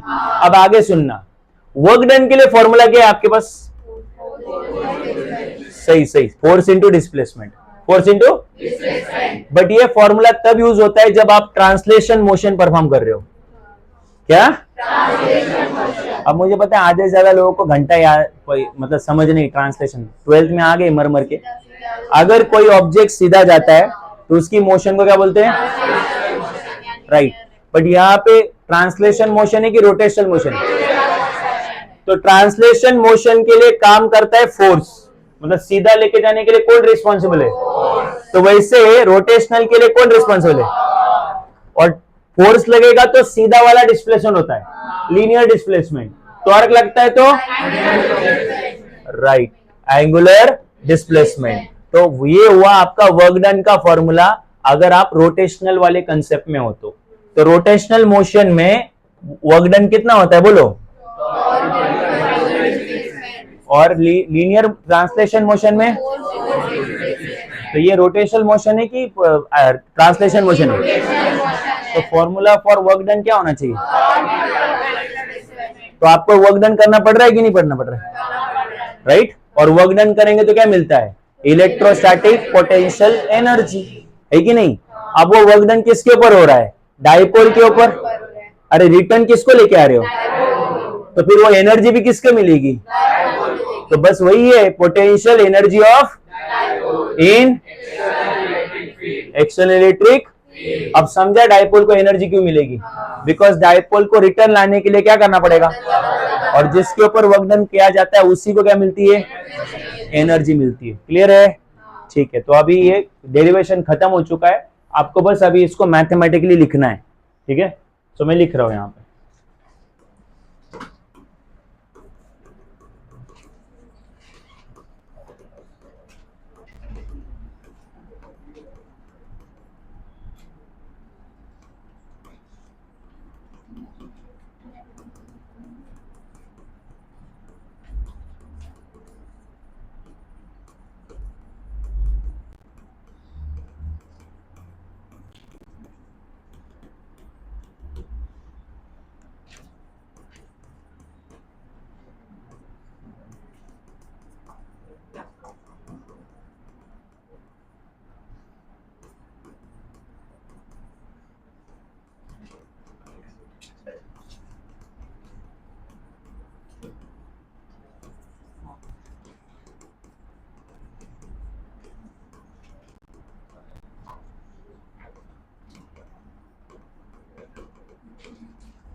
सो जो डिस्कस किया वही लिखा है। एक डाइपोल है जिसकी लेंथ ए बी डाइपोल है जिसकी लेंथ 12 है, उसको हमने एक्सटर्नल यूनिफॉर्म इलेक्ट्रिक फील्ड में रखा है।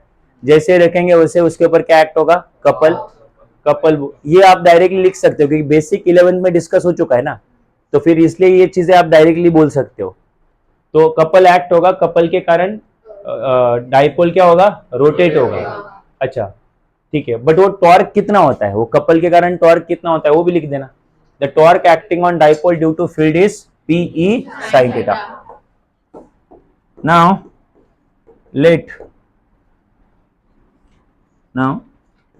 we have to bring back dipole to its original angular position. खाली पोजीशन मत बोलना, क्या बोलना? एंगुलर पोजीशन बोलना। मतलब जिस तरीके से वो पहला था इंक्लाइंड, बिल्कुल उसी तरीके से उसको वापस रिटर्न लेके आना है। ठीक है, और external torque is required, external torque is required and work must be done against the torque of electric field. तो एक्सटर्नल टॉर्क लगाना पड़ेगा। टॉर्क वर्ड रहेगा इधर लिखना। External torque is required and work must be done against the torque of electric field. कितना work done रहेगा वो? अगले पेज पे बोल रहा हूं, बोलो कितना वर्क डन रहेगा? तो therefore work done is equal to torque into angular displacement. Word में लिखो क्या, work done is equal to torque into angular displacement. So पता है आपको small work done D W, torque tau, और angular displacement D theta. F into D X क्यों नहीं समझा ना, क्योंकि मोशन ट्रांसलेशन मोशन है कि रोटेशन मोशन। हाँ, ये तो स्मॉल वर्क डन हुआ ना, हमें क्या चाहिए, टोटल वर्क डन। तो टोटल वर्क डन के लिए क्या करेंगे, इंटीग्रेशन। अच्छा, और ये हुआ इनिशियल एंगल, ये हुआ फाइनल एंगल, थीटा नॉट से लेके थीटा तक घुमाना है। अच्छा बोलो, तो आपको पता है इंटीग्रेशन और डेरिवेटिव कैंसिल होंगे, बचेगा क्या, टोटल वर्क डन। ये थीटा नॉट टू थीटा। अभी आपको टॉर्क की वैल्यू पुटअप करनी है, कौन सा टॉर्क, जो आपने लगाया वापस लेके जाने के लिए।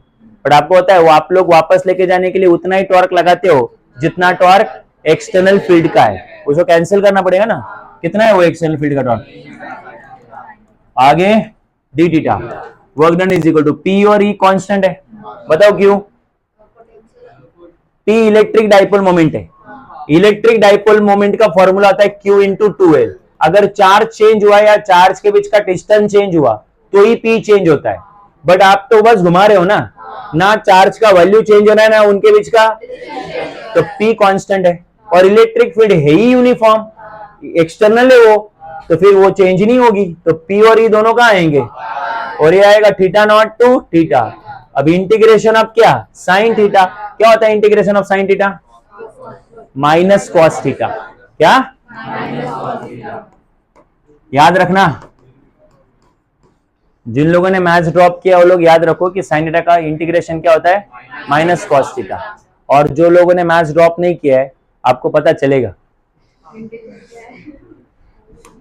3 चैप्टर है, पूरा 1 महीना जाता है इंटीग्रेशन खत्म करने में। ठीक है, 3 चैप्टर नहीं, ऑलमोस्ट 3-4 चैप्टर है, तो तुम्हारा 1 महीना ऐसा आएगा जिसमें लाइफ ही इंटीग्रेशन रहेगी। वो बोलते हैं ना फॉक्स चल रहा है, वैसा तुम बोलोगे इंटीग्रेशन चल रहा है, पता चलेगा तुमको इंटीग्रेशन क्या होता है। तो बिल्कुल नाराज मत होना। तो साइन थीटा का इंटीग्रेशन क्या होगा बोलो, माइनस कॉस थीटा, और ये लोअर लिमिट और ये upper limit. So work done is equal to p. अच्छा, माइनस साइन को बाहर खींचो भाई, तो माइनस पी। अब जहां वेरिएबल है, ये थीटा ही वेरिएबल है ना, थीटा तो आपका एंगुलर डिस्प्लेसमेंट है ना, तो थीटा वेरिएबल है, तो थीटा के जगह पे एक बार अपर लिमिट और एक बार, तो upper limit by chance theta ही है, तो थीटा के जगह पे क्या पुट करेंगे, थीटा कंपल्सरी माइनस। अब लोअर लिमिट, अब थीटा के जगह पे क्या पुट करेंगे, थीटा नॉट। ठीक है, एक्चुअली उनको लिमिट लेने चाहिए थे थीटा 1 और थीटा 2, ठीक है, बट स्टेट बोर्ड है, क्या ही करोगे, लॉजिकल चीजें कम होती है।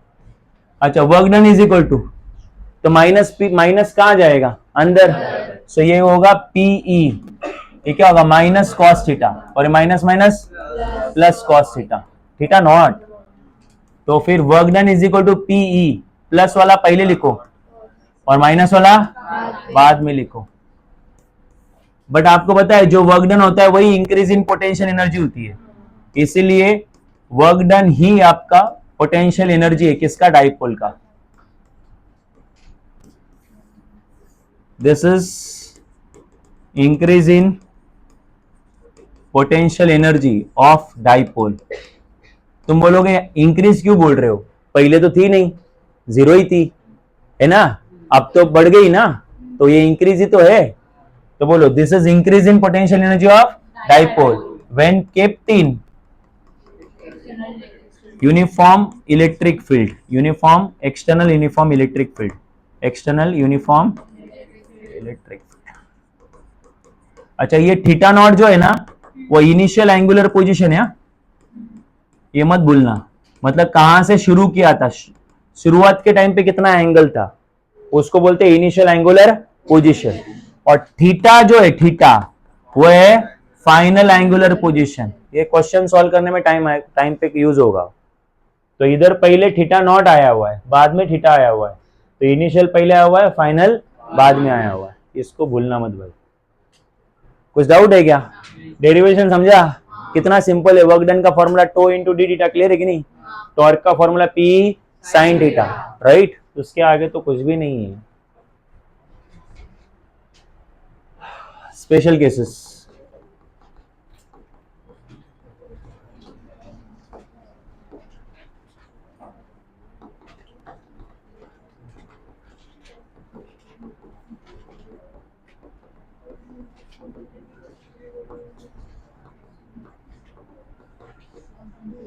पहला, डायपोल जो है वो इनिशियली आपने फील्ड से कैसा रखा, परपेंडिकुलर। मतलब क्या, at the start of experiment itself आपने डायपोल को ऐसा खड़ा करके रख दिया ऐसा, ये ए और ये बी, ये माइनस क्यू चार्ज, ये प्लस क्यू चार्ज।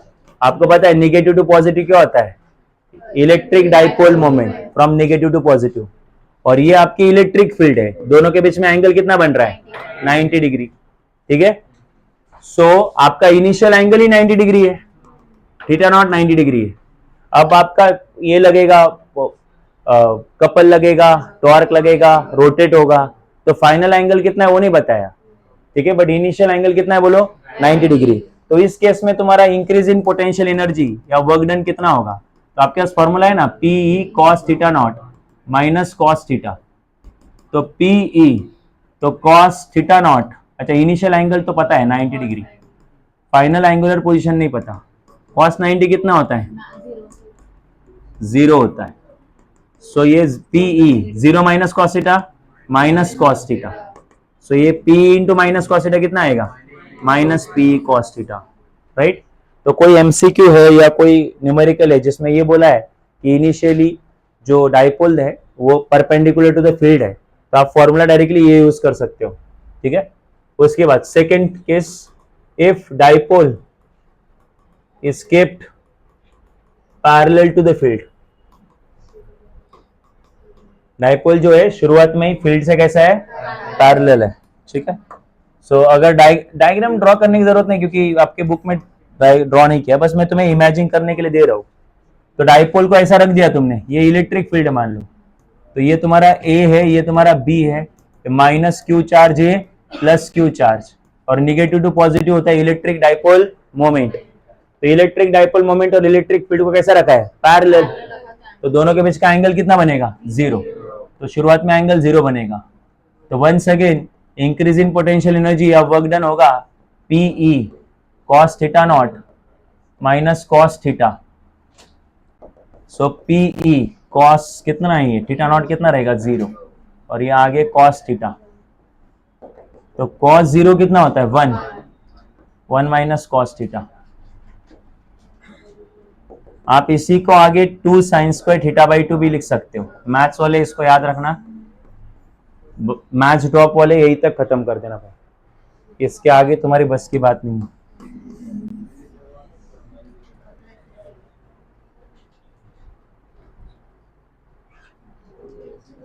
सो ये हुए 2 केसेस। अगर आपको शुरुआत से ही डायपोल ने स्टार्टिंग में कितना एंगल बनाया है, किसके साथ, इलेक्ट्रिक फील्ड के साथ, अगर वो पता है तो, राइट, नहीं पता है तो फिर वो आपका जनरल फॉर्मूला जो है यूज होगा। ठीक है, ओके।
ठीक है।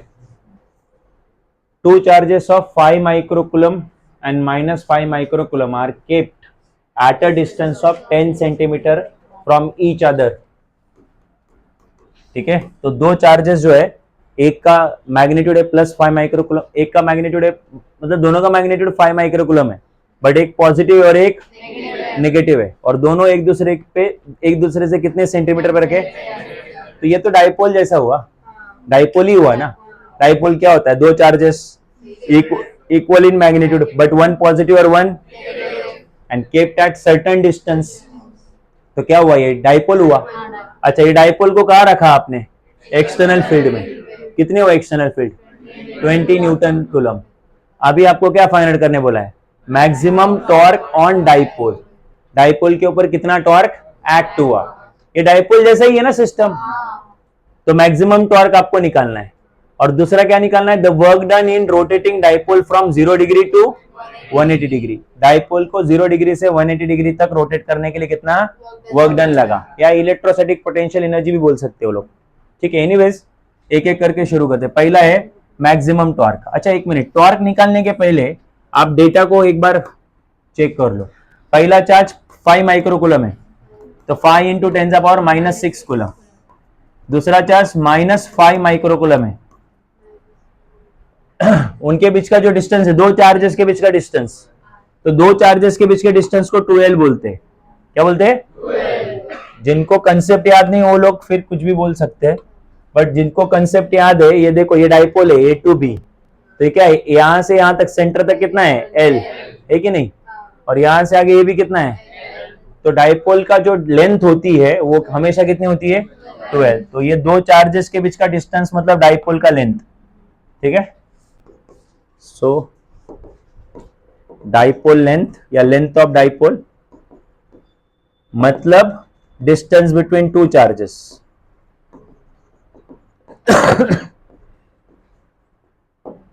अच्छा, तो 12 का काम कौन कर रहा है बोलो, 10 सेंटीमीटर, तो 10 इंटू 10⁻⁻2 मीटर। अच्छा 10 का पावर 1 है, 1 - 2 कितना हुआ, -1 मीटर। खैर, सो ये तो हुआ तुम्हारा इंफॉर्मेशन। अच्छा और कौन है, इलेक्ट्रिक फील्ड, वो भी लिख लो। इलेक्ट्रिक फील्ड दी हुई 20 न्यूटन पर कूलम। ठीक है, अब ध्यान देना अब यहाँ पे, तो अभी आपको टॉर्क चाहिए, बट तो पता है टॉर्क पता करने के लिए पहले चाहिए होगा इलेक्ट्रिक डाइपोल मोमेंट, क्योंकि टॉर्क के फॉर्मूला में P आता है कि नहीं आता है, तो P की वैल्यू तो नहीं दी हुई है, वो निकाल लो ना। फिर P का फॉर्मूला क्या है बोलो, इलेक्ट्रिक डाइपोल मोमेंट का फॉर्मूला Q इंटू 12। 11 से सीखते आ रहे हो, बट गधे ऐसे बैठे रहेंगे, बट याद नहीं करेंगे फॉर्मूला। ये जो चार्ज लिया जाता है वो दोनों में से कोई भी एक चार्ज लो, क्योंकि दोनों सेम ही है, बट चार्ज लेते टाइम खाली मैग्नीट्यूड लिया जाता है, प्लस माइनस नहीं लिया जाता। तो कितना आएगा चार्ज बोलो, 5 इंटू 10⁻⁻6, और 12 जो है वो कितना है, 10⁻⁻1। तो ये 5 इंटू 10⁻⁻7 newton metre, sorry coulomb metre. यहां तक क्लियर है। अब आप लोग ये P आ गया आपके पास, डेटा आपने आइडेंटिफाई कर लिया, अब निकालो आपको जो चाहिए। तो सबसे पहले क्या चाहिए, मैक्सिमम टॉर्क। तो टॉर्क का फॉर्मूला आता है PE sin थीटा, बराबर है। बट आपने अगर इधर आन दो, आपने अगर वर्डिंग रीड किया होगा तो आपको मैक्सिमम टॉर्क चाहिए, आपको खाली टॉर्क नहीं बोला है। हाँ, तो टॉर्क कब मैक्सिमम होता है, जब P मैक्सिमम हो, E मैक्सिमम हो और sin थीटा भी मैक्सिमम हो। बट P और E हम लोग कंट्रोल नहीं करते, हम लोग कंट्रोल कर सकते हैं किसको, तो जब भी टॉर्क मैक्सिमम बोला तो sin थीटा को 1 लो, sin थीटा को, जिनको नहीं पता वो रट्टा मार लो। ठीक है, 11 में सो रहे थे तुम लोग, गोटी खेल रहे थे, sin थीटा की मैक्सिमम वैल्यू 1 होती है, उससे बड़ा sin थीटा होता नहीं है। ठीक है, तो sin थीटा अगर 1 लिया मतलब आपने sin थीटा की मैक्सिमम वैल्यू ली, तो sin मैक्सिमम तो टॉर्क भी कितना, तो मैक्सिमम टॉर्क का फॉर्मूला PE होता है, P sin थीटा नहीं होता। ठीक है, सो मैक्सिमम टॉर्क निकालने बोला है मुझे, टॉर्क निकालने बोला तो मैं P sin थीटा निकालता, मतलब उसमें थीटा भी पुट करता, बट मुझे मैक्सिमम टॉर्क बोला है तो वो खाली PE होगा। तो बोलो मैक्सिमम टॉर्क कितना रहेगा फिर, तो P है कितना, तो P हमने निकाल के रखा है 5 इंटू 10⁻⁻7 इंटू E मतलब इलेक्ट्रिक फील्ड कितनी हो 20, ओके, सो ये 5 इंटू 2 कितना हुआ 10, 5 टू 10 और ये 0 100, 100 मतलब 10 का पावर 2, बाजू में 10 का पावर -7, तो ये होगा 10 का पावर -5 न्यूटन मीटर, टॉर्क का unit newton metre. Okay, second, अब क्या चाहिए, work done in rotating dipole, तो फिर वर्क डन या इंक्रीज इन पोटेंशियल एनर्जी वो क्या होता है बोलो, p E cos theta naught minus cos theta. तो अब आपके पास थीटा नॉट मतलब इनिशियल एंगल कितना है वो 0 डिग्री, और फाइनल एंगल मतलब कौन 180 डिग्री। कर दो पुटअप फिर, तो बोलो पी और ई की वैल्यू आपके पास है ऑलरेडी, है ना, पी और ई है, देखो ना कितना आया था 10⁻⁻, दोबारा थोड़ी कैलकुलेट करते बैठेंगे। थीटा नॉट मतलब इनिशियल एंगल कितना है 0, और ये आगे कौन कॉस 180, तो 10⁻⁻5 कॉस 0 1 है, कॉस 180 माइनस होगा, तो 1 कितना होगा 2, तो 2 इंटू 10⁻⁻5 जूल।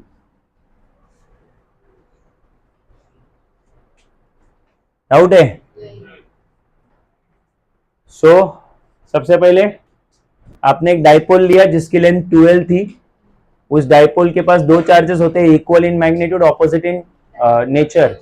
हमने वो डाइपोल को इलेक्ट्रिक फील्ड में रखा, उसके ऊपर दो फोर्सेस एक्ट हुए, एक इस तरफ एक उस तरफ, देखो तो दो forces equal in value but opposite in direction, तो उसको हम लोग बोलते हैं कपल एक्ट हुआ तो टॉर्क एक्ट होता है, टॉर्क के कारण वो डाइपोल रोटेट हुआ, कितना टॉर्क एक्ट हुआ तो P sin थीटा। हमें उस डाइपोल को रिटर्न लेके आना था, तो जितने टॉर्क ने उसको एंटी क्लॉकवाइज घुमाया उतना ही टॉर्क लगाना पड़ेगा और क्लॉकवाइज घुमाना पड़ेगा, राइट। तो टॉर्क लगा के एंगुलर डिस्प्लेसमेंट करना मतलब वर्क डन करना, तो वर्क डन जो है वो होता है टो इंटू डी थीटा। अरे टो कितना है P sin theta, P constant बाहर आया, sin थीटा का इंटीग्रेशन माइनस कॉस थीटा, जो भी है ये तो हो गया, वर्क डन आ गया, और उससे रिलेटेड हमने एक क्वेश्चन भी किया। ठीक है, आगे बढ़ते हैं।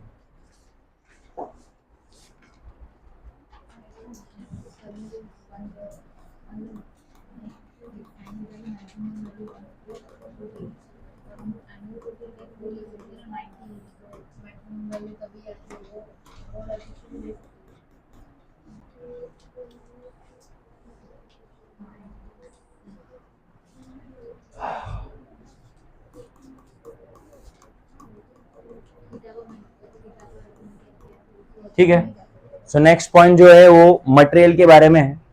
तो आपके पास आपको पता है मेनली दो टाइप का मटेरियल है, एक कंडक्टिंग और एक इंसुलेटिंग। देखा जाए तो तीन, कंडक्टर, सेमीकंडक्टर और इंसुलेटर में भी और एक टाइप आता है वो है डाइलेक्ट्रिक्स। ठीक है, तो ऐसे अलग अलग टाइप के मटेरियल है आपके पास। पहले तो बात करते हैं कंडक्टर्स के बारे में। तो कंडक्टर्स क्या होते हैं, तो आपको पता है, आपने 9th स्टैंडर्ड से सीखते आ रहे हो, कंडक्टर्स ऐसे मटेरियल है जिसमें बहुत सारे फ्री इलेक्ट्रॉन्स है। ठीक है, तो फ्री इलेक्ट्रॉन्स उनमें अवेलेबल है, ऐसे मटेरियल को हम लोग क्या बोलते हैं, कंडक्टर। तो पहला क्वेश्चन ये उठता है कि भाई इनके पास फ्री इलेक्ट्रॉन आए कहां से, कंडक्टर में फ्री इलेक्ट्रॉन क्यों आते हैं, राइट। आपको पता है क्यों आते बोलो।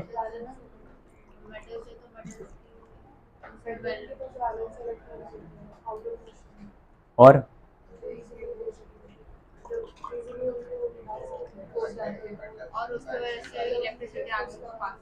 इंसुलेटर के पास वैलेंस इलेक्ट्रॉन नहीं होते। देख, पहली चीज तो वैलेंस इलेक्ट्रॉन मतलब आउटर मोस्ट ऑर्बिट के इलेक्ट्रॉन।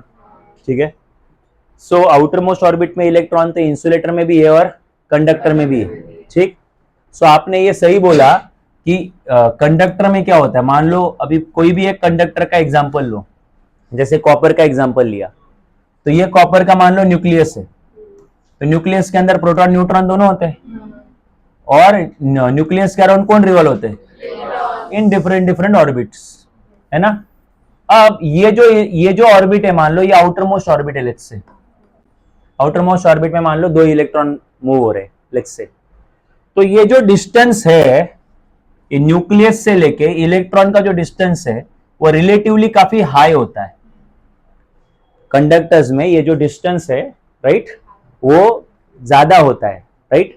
अगर यही एटम किसी इंसुलेटर का है, जैसे ग्लास का है, तो ये जो आउटर मोस्ट ऑर्बिट का इलेक्ट्रॉन जो है वो काफी क्लोज होता है, किससे, न्यूक्लियस से। इसी सिस्टम को मैं ड्रॉ करूंगा और उस टाइम पे तो ऐसे ही ड्रॉ कर लूंगा। मतलब ये जो distance between electron, outer most electron and nucleus जो है, ये डिस्टेंस काफी कम है। ठीक है, तुम बोलोगे उससे क्या फर्क पड़ता है? आपको पता है क्या फर्क पड़ता है? ये न्यूक्लियस के पास पॉजिटिव चार्ज है, इलेक्ट्रॉन के पास दो चार्ज के बीच का फोर्स होता है K into Q1 upon Q2 upon R square.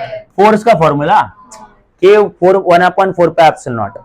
ठीक है, सो अब ध्यान दो अब यहाँ पे, तो आप देख सकते हो कि ये डिस्टेंस और फोर्स आपस में कैसे होते हैं? Inversely proportional, right? तो अगर डिस्टेंस ज्यादा रहेगा, दो चार्जेस के बीच का डिस्टेंस ज्यादा रहेगा, तो फोर्स क्या रहेगा? तो ये जो फोर्स है, फोर्स बिटवीन न्यूक्लियस और इलेक्ट्रॉन, आउटर मोस्ट ऑर्बिट का जो इलेक्ट्रॉन है, आउटर मोस्ट ऑर्बिट का जो इलेक्ट्रॉन है, ओके, और ये तुम्हारा जो न्यूक्लियस है, दोनों के बीच का डिस्टेंस ज्यादा होता है इसके कंपैरिजन में, इसलिए फोर्स काफी कम होता है। तो अभी ये फोर्स कम है इन दोनों के बीच में, इसलिए इस इलेक्ट्रॉन को हम लोग बोलते हैं लूजली बाउंड इलेक्ट्रॉन। लूजली मतलब कम अट्रैक्टेड, बाउंड मतलब बेसिकली अट्रैक्टेड, लूजली मतलब कम अट्रैक्टेड। तो अब ये इलेक्ट्रॉन अट्रैक्टेड तो है, नहीं होता तो रिवॉल्व क्यों होता? अट्रैक्टेड तो है, बट और अट्रैक्टेड लूजली बाउंड है, मतलब ज्यादा अट्रैक्शन नहीं है। ठीक है, तो अब हमने ग्रेविटेशन चैप्टर पढ़ा हुआ है, ग्रेविटेशन में हमने ये पढ़ा हुआ है कि अगर कोई ऑब्जेक्ट किसी और के अराउंड रिवॉल्व होता है, जैसे अर्थ है या और भी प्लैनेट्स है सन के अराउंड रिवॉल्व होते हैं, उसका एक ही कारण है कि उनके पास निगेटिव एनर्जी है। ठीक है, अगर उनके पास जीरो एनर्जी होती या पॉजिटिव एनर्जी होती तो उनको किसी और के अराउंड रिवॉल्व करने की जरूरत नहीं है। आप लोग बाइंडिंग एनर्जी वाला टॉपिक याद करो, टोटल एनर्जी वाला टॉपिक याद करो, राइट? तो ये जो इलेक्ट्रॉन है उसकी जो एनर्जी वो निगेटिव है, उसके चार्ज के कारण नहीं, वो रिवॉल्व हो रहा है इस कारण। ठीक है, जैसे मून रिवॉल्व हो रहा है अर्थ के अराउंड, तो मून की खुद की एनर्जी निगेटिव है। अर्थ रिवॉल्व हो रहा है सन के अराउंड, तो अर्थ की खुद की एनर्जी निगेटिव है। एस्ट्रॉइड जो है वो रिवॉल्व नहीं होते, है ना? आपने देखा होगा, या मेटेरॉइड जो है वो काफी फास्ट निकल जाते हैं, तो उनकी एनर्जी कैसी है? पॉजिटिव है, राइट? सो अगर ये इलेक्ट्रॉन रिवॉल्व हो रहा है किसके अराउंड? न्यूक्लियस के अराउंड, समझ जाओ उसकी खुद की एनर्जी निगेटिव है। तो मान लो इस इलेक्ट्रॉन की एनर्जी जो है वो मान लो -1 जूल है, -1 जूल। ठीक, -1 जूल तो मैंने बहुत ज्यादा बोल दिया, बट होती तो निगेटिव ही है। ओके, अब ध्यान देना मैं क्या बोल रहा हूं। अब सराउंडिंग में हीट है, तो सराउंडिंग में हीट है तो हीट क्या है? एक एनर्जी है। वो हीट एनर्जी हमारे लिए तो ठीक है, मतलब हमारे लिए हमको इतना फील नहीं होता उसको, राइट? बट जो एटम है उसका साइज तो बहुत छोटा है, इलेक्ट्रॉन उसके लिए साइज काफी वो छोटा है, तो उसके लिए जो सराउंडिंग का हीट है ना वो बहुत ज्यादा एनर्जी है। नहीं समझा? तुमने मान लो एक गुट पानी पिया, अब वही पानी एक चींटी को पिलाओ, नहीं समझा? वही कंसेप्ट है। अगर सब्सटेंस को हीट मिल रहा है तो वो हीट जो है वो इलेक्ट्रॉन को दो, तो उसके लिए वो काफी ज्यादा है, तो वो जो सराउंडिंग का जो हीट है, वो जो एनर्जी वो इलेक्ट्रॉन को मिल जाएगा। अब वो एनर्जी मान लो प्लस, अभी वो पॉजिटिव होगा क्योंकि वो बाहर से मिल रहा है, तो वो एनर्जी मान लो +1 जूल है या उससे ज्यादा है, मान लो +1 जूल +2 जूल, तो +1 जूल है तो प्लस माइनस माइनस होगा, इलेक्ट्रॉन की एनर्जी कितनी हो जाएगी? 0। जैसे ही इलेक्ट्रॉन की एनर्जी 0 होगी, अब वो एनर्जी निगेटिव नहीं है, अब वो इलेक्ट्रॉन उसके अराउंड क्या नहीं होगा? न्यूक्लियस के अराउंड रिवॉल्व नहीं होगा। तो तुम बोलोगे क्या करेगा? तो एनर्जी 0 है, उधर ही रहेगा और कुछ नहीं करेगा, राइट? हाँ, बट अगर एनर्जी +2 जूल है तो प्लस, और ये -1 जूल, तो प्लस माइनस कितना होगा? +1 जूल। अब इलेक्ट्रॉन के पास एनर्जी पॉजिटिव है तो अगेन रिवॉल्व नहीं होगा। जब तक एनर्जी निगेटिव है तभी तक रिवॉल्व हो सकता है। एनर्जी निगेटिव नहीं है मतलब 0 है या फिर पॉजिटिव है, तो उसको रिवॉल्व करने की जरूरत, अब तो एनर्जी पॉजिटिव है, रिवॉल्व भी नहीं करेगा और अपनी मर्जी से जहां चाहिए वहां चला जाएगा, राइट? और इस तरीके से इलेक्ट्रॉन फ्री हो जाता है, राइट? तो ऐसा नहीं कि कोई भी इलेक्ट्रॉन तुरंत फ्री होता है, ये प्रोसेस जो मैंने बताया उस प्रोसेस के थ्रू इलेक्ट्रॉन जाते हैं और तब जाके वो इलेक्ट्रॉन्स क्या हो जाते हैं? फ्री। इसी कारण आप देखते हो कि जो कंडक्टर्स है उन कंडक्टर्स में काफी ज्यादा क्या होते हैं? फ्री इलेक्ट्रॉन होते हैं, क्योंकि उनके आउटर मोस्ट ऑर्बिट में जितने भी इलेक्ट्रॉन है वो जनरली इमीडिएटली फ्री हो जाते हैं। अब वो इलेक्ट्रॉन फ्री हो गए, अब वो कहां है? तो उसी सब्सटेंस के अंदर है, उसी ये कुछ ऐसा है, अभी जैसे तुम लोग अभी बैठे हुए, जब तक मैं यहाँ हूं, शायद अगर लेक्चर खत्म हुआ तो कोई इधर उधर हो जाएगा, बस वही है। मतलब ये अरेंजमेंट तब तक है जब तक कोई तुम्हें पकड़ के रख रहा है, वैसे ही है जब तक न्यूक्लियस पकड़ा हुआ है उस इलेक्ट्रॉन को, तब तक वो इलेक्ट्रॉन रिवॉल्व होगा। अब अगर एक बार इलेक्ट्रॉन ने रिवॉल्व होना छोड़ दिया, अब क्या हुआ, फ्री हो गया। अब उसकी मर्जी वो किधर भी घूमे, अब उस सब्सटेंस के अंदर वो कहीं पे भी घूमेगा। और ऐसे इलेक्ट्रॉन को हम लोग क्या बोलते हैं, फ्री इलेक्ट्रॉन। और ऐसे इलेक्ट्रॉन ज्यादा किस में अवेलेबल होते हैं, राइट। कोई भी कंडक्टिंग का सॉल्यूशन ले लो, मतलब कोई लिक्विड ले लो या कोई सॉलिड ले लो, सब में अगर वो कंडक्टिंग है तो उसमें बहुत सारे फ्री इलेक्ट्रॉन रहेंगे। बट अगर इंसुलेटर है तो ये डिस्टेंस काफी कम रहेगा। तो डिस्टेंस कम रहेगा तो फोर्स भी काफी हाँ ज्यादा रहेगा। फोर्स ज्यादा रहेगा तो ये स्ट्रांगली अट्रैक्टेड रहेगा, और जब स्ट्रांगली अट्रैक्टेड है तो निगेटिव एनर्जी ज्यादा होती है। तो जहां आउटर मोस्ट ऑर्बिट की एनर्जी एटम में -1 जूल है, उसकी शायद -10 जूल है। मतलब 10 टाइम्स ज्यादा एनर्जी लगेगी इसको फ्री करने के लिए। किसको, इंसुलेटर के आउटर मोस्ट ऑर्बिट के इलेक्ट्रॉन को फ्री करने के लिए। फॉर एन एग्जांपल कितनी एनर्जी लग रही है, 10 टाइम्स ज्यादा। -10 जूल है तो +10 जूल लगेगी ना, तो फिर इसका फ्री होना बहुत मुश्किल है। इसलिए इंसुलेटर में जल्दी से इलेक्ट्रॉन क्या नहीं होते, फ्री नहीं होते। करने हैं तो आपको बहुत एफर्ट लेना पड़ता है, ठीक है। So therefore insulators basically have very low free electron, ठीक है, या फिर बिल्कुल है ही नहीं। एक्चुअली देखा जाए तो थोड़े बहुत होते हैं, ठीक है, बट आप ऐसा मान लो आपके सिलेबस के अकॉर्डिंग कि इंसुलेटर में क्या नहीं है, बोलो, फ्री इलेक्ट्रॉन्स ही नहीं है। और कंडक्टर्स में बहुत सारे क्या है, अब आपको पता है अगर इन इलेक्ट्रॉन्स को कोई पकड़ के एक जगह से दूसरी जगह पे मूव करे तो बनेगा करंट, है ना। क्या होता है current, flow of charges. Net flow होना चाहिए। नेट फ्लो का मतलब क्या होता है ना, अगर ऐसा गया तो नेट फ्लो 0 होता है, एक इधर गया एक इधर गया। नेट फ्लो मतलब सारे एक ही डायरेक्शन में या मेजोरिटी एक डायरेक्शन में जाने चाहिए, तो क्या बनता है, करंट बनता है। और यहीं पे हाथ लगाने का वो आपको मजा आएगा, ठीक है, सेंसेशन मिलेगा, एक मजा वाला सेंसेशन, ठीक है। सो कंडक्टर्स में करंट क्रिएट हो सकता है, इलेक्ट्रिक करंट क्रिएट हो सकता है, इंसुलेटर में करंट क्रिएट नहीं हो सकता, ठीक। सो बस यही लिखना है और कुछ है ही नहीं। अच्छा, और एक चीज, ये तो हुआ कंडक्टर्स के बारे में। तो कंडक्टर्स के अंदर बहुत सारे क्या होते हैं। अच्छा, तो अब इधर कॉन्सेंट्रेट करना। मान लो सपोज मैंने एक कंडक्टर लिया, ये कॉपर का स्लैब लिया, इसमें बहुत सारे क्या रहेंगे, फ्री इलेक्ट्रॉन्स रहेंगे। अच्छा, और क्या रहेगा इसमें, और एक चीज बोलना रह गया, ये इलेक्ट्रॉन यहां से बाहर आ गया, मान लो उसने उस एटम को छोड़ दिया, है कि नहीं। अब मुझे बताओ, आपको पता है कि कोई भी एटम नेचुरली न्यूट्रल होता है, मतलब अंदर जितने, मतलब टोटल न्यूक्लियस में जितने प्रोटॉन होते हैं उतने उसके अराउंड इलेक्ट्रॉन्स होते हैं। तो 10 प्रोटॉन है मान लो, तो 10 प्रोटॉन का चार्ज होता है +10 प्लस, सच में मजाक नहीं कर रहा हूं। और 10 इलेक्ट्रॉन का चार्ज होता है -10। तो नेट चार्ज कितना हुआ, उस एटम का या उस सब्सटेंस का नेट चार्ज कितना है, 0 है। अब कुछ इलेक्ट्रॉन हाँ न्यूट्रल है, तो अभी मान लो आउटर मोस्ट ऑर्बिट के इलेक्ट्रॉन यहां से ये हो गए, फ्री हो गए, तो अभी प्रोटॉन तो अभी भी अंदर ही है, तो प्रोटॉन का चार्ज अभी भी +10 ही है, बट इलेक्ट्रॉन तो 8 ही बचे। एटम की बात कर रहा हूं, सब्सटेंस की नहीं। तो इलेक्ट्रॉन -8, मतलब इलेक्ट्रॉन का चार्ज है -80, तो टोटल चार्ज कितना हुआ, तो इस एटम के पास क्या आया, चार्ज आया। अब उसको एटम थोड़ी ना बोलेंगे, क्या बोलेंगे, आयन बोलेंगे, पॉजिटिव आयन बोलेंगे। अरे यहाँ नहीं। तो अगर तुमसे कोई पूछेगा कि कंडक्टर्स में क्या होता है, तो फ्री इलेक्ट्रॉन्स होते हैं, आयन्स होते हैं, और कुछ ऐसे एटम होते हैं जिनके इलेक्ट्रॉन अभी फ्री हुए तो उनको एटम ही बोलेंगे। सो कंडक्टर में क्या क्या है, free electron, ions and atoms. समझा, ये किस में है बोलो, ठीक। तो अभी मैंने इसको, ये हुआ तुम्हारा आयन, ये हुआ तुम्हारा एटम, है ना, ऐसा खाली दिखाया, और ये हुए वो इलेक्ट्रॉन जो यहां से क्या हुए, फ्री हुए। तो ये बेसिकली इनसे बना हुआ है कंडक्टर्स, इनसे ही क्या बना हुआ है, और कुछ नहीं इधर, नहीं समझा। अरे बेसिक बिल्डिंग ब्लॉक क्या है हमारा, किसी भी ऑब्जेक्ट का है, सेल गया भाड़ में, अरे सेल, आपने इंसान का बोला तो मैं क्या बोलूं, बायोलॉजिकल बायो से आगे सोचो, ठीक है। हाँ, सेल किससे बनता है, हाँ, है ना। सो बेसिक बिल्डिंग ब्लॉक क्या है हमारा, इलेक्ट्रॉन, प्रोटॉन और न्यूट्रॉन। उससे भी कुछ है, क्वार्क्स करके है, क्वार्क्स है जिनके पास E/3 और 2E/3 चार्ज है, ठीक है, पर छोड़ दो तुम लोग। तुमसे ना हो पाएगा।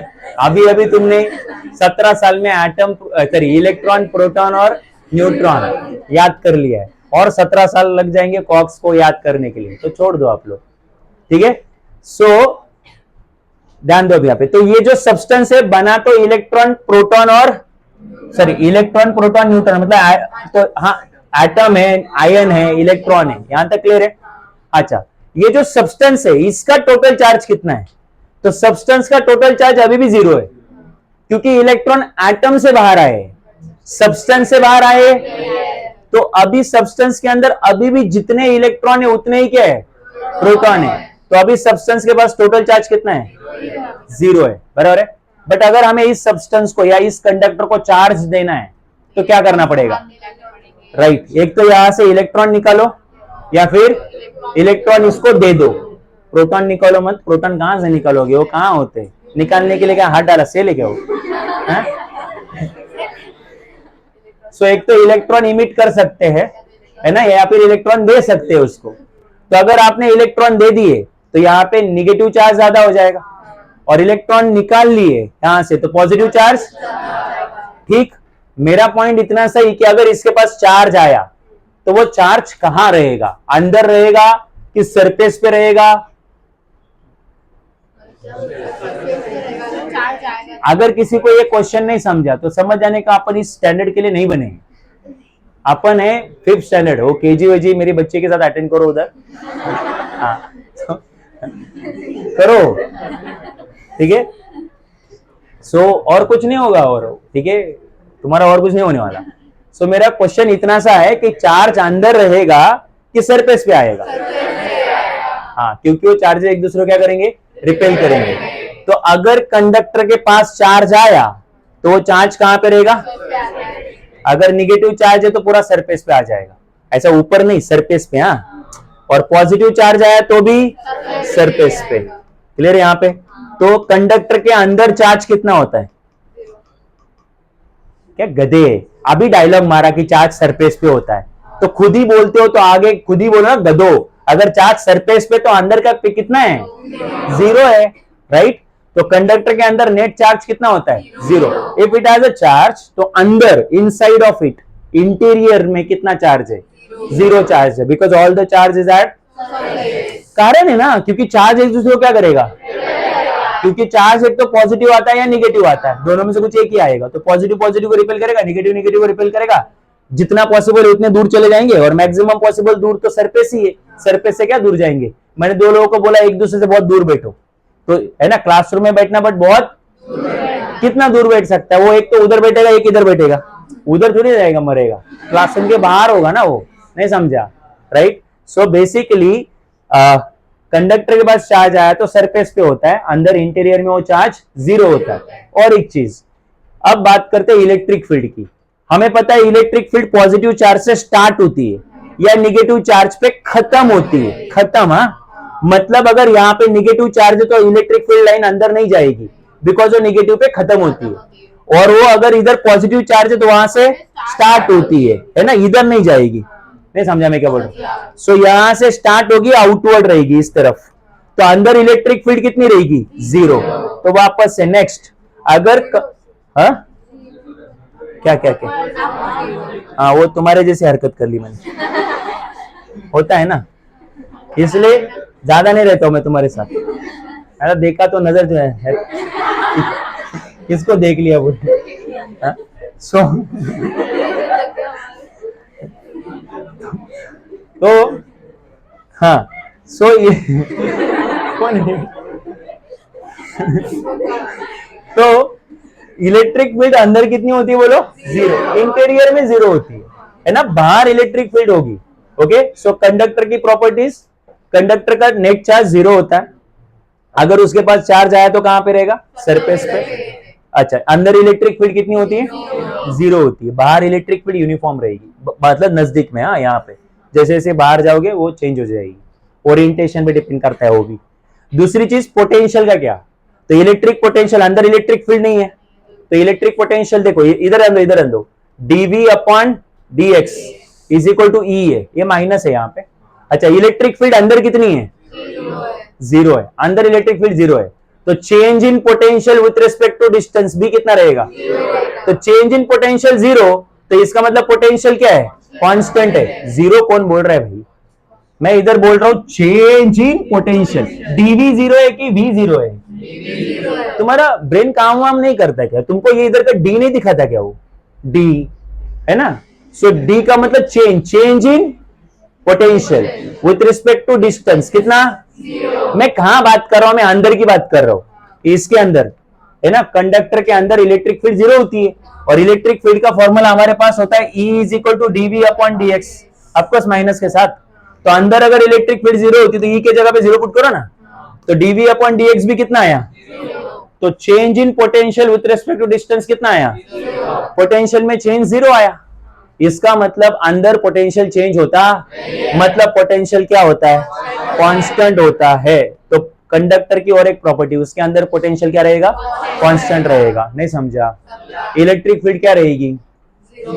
जीरो रहेगी। चार्ज इंटीरियर में कितना रहेगा? अगर आया चार्ज तो कहां रहेगा? नहीं समझा? पक्का है? अब आगे सुनना। एक कंसेप्ट है, वो है इलेक्ट्रोस्टैटिक शील्डिंग।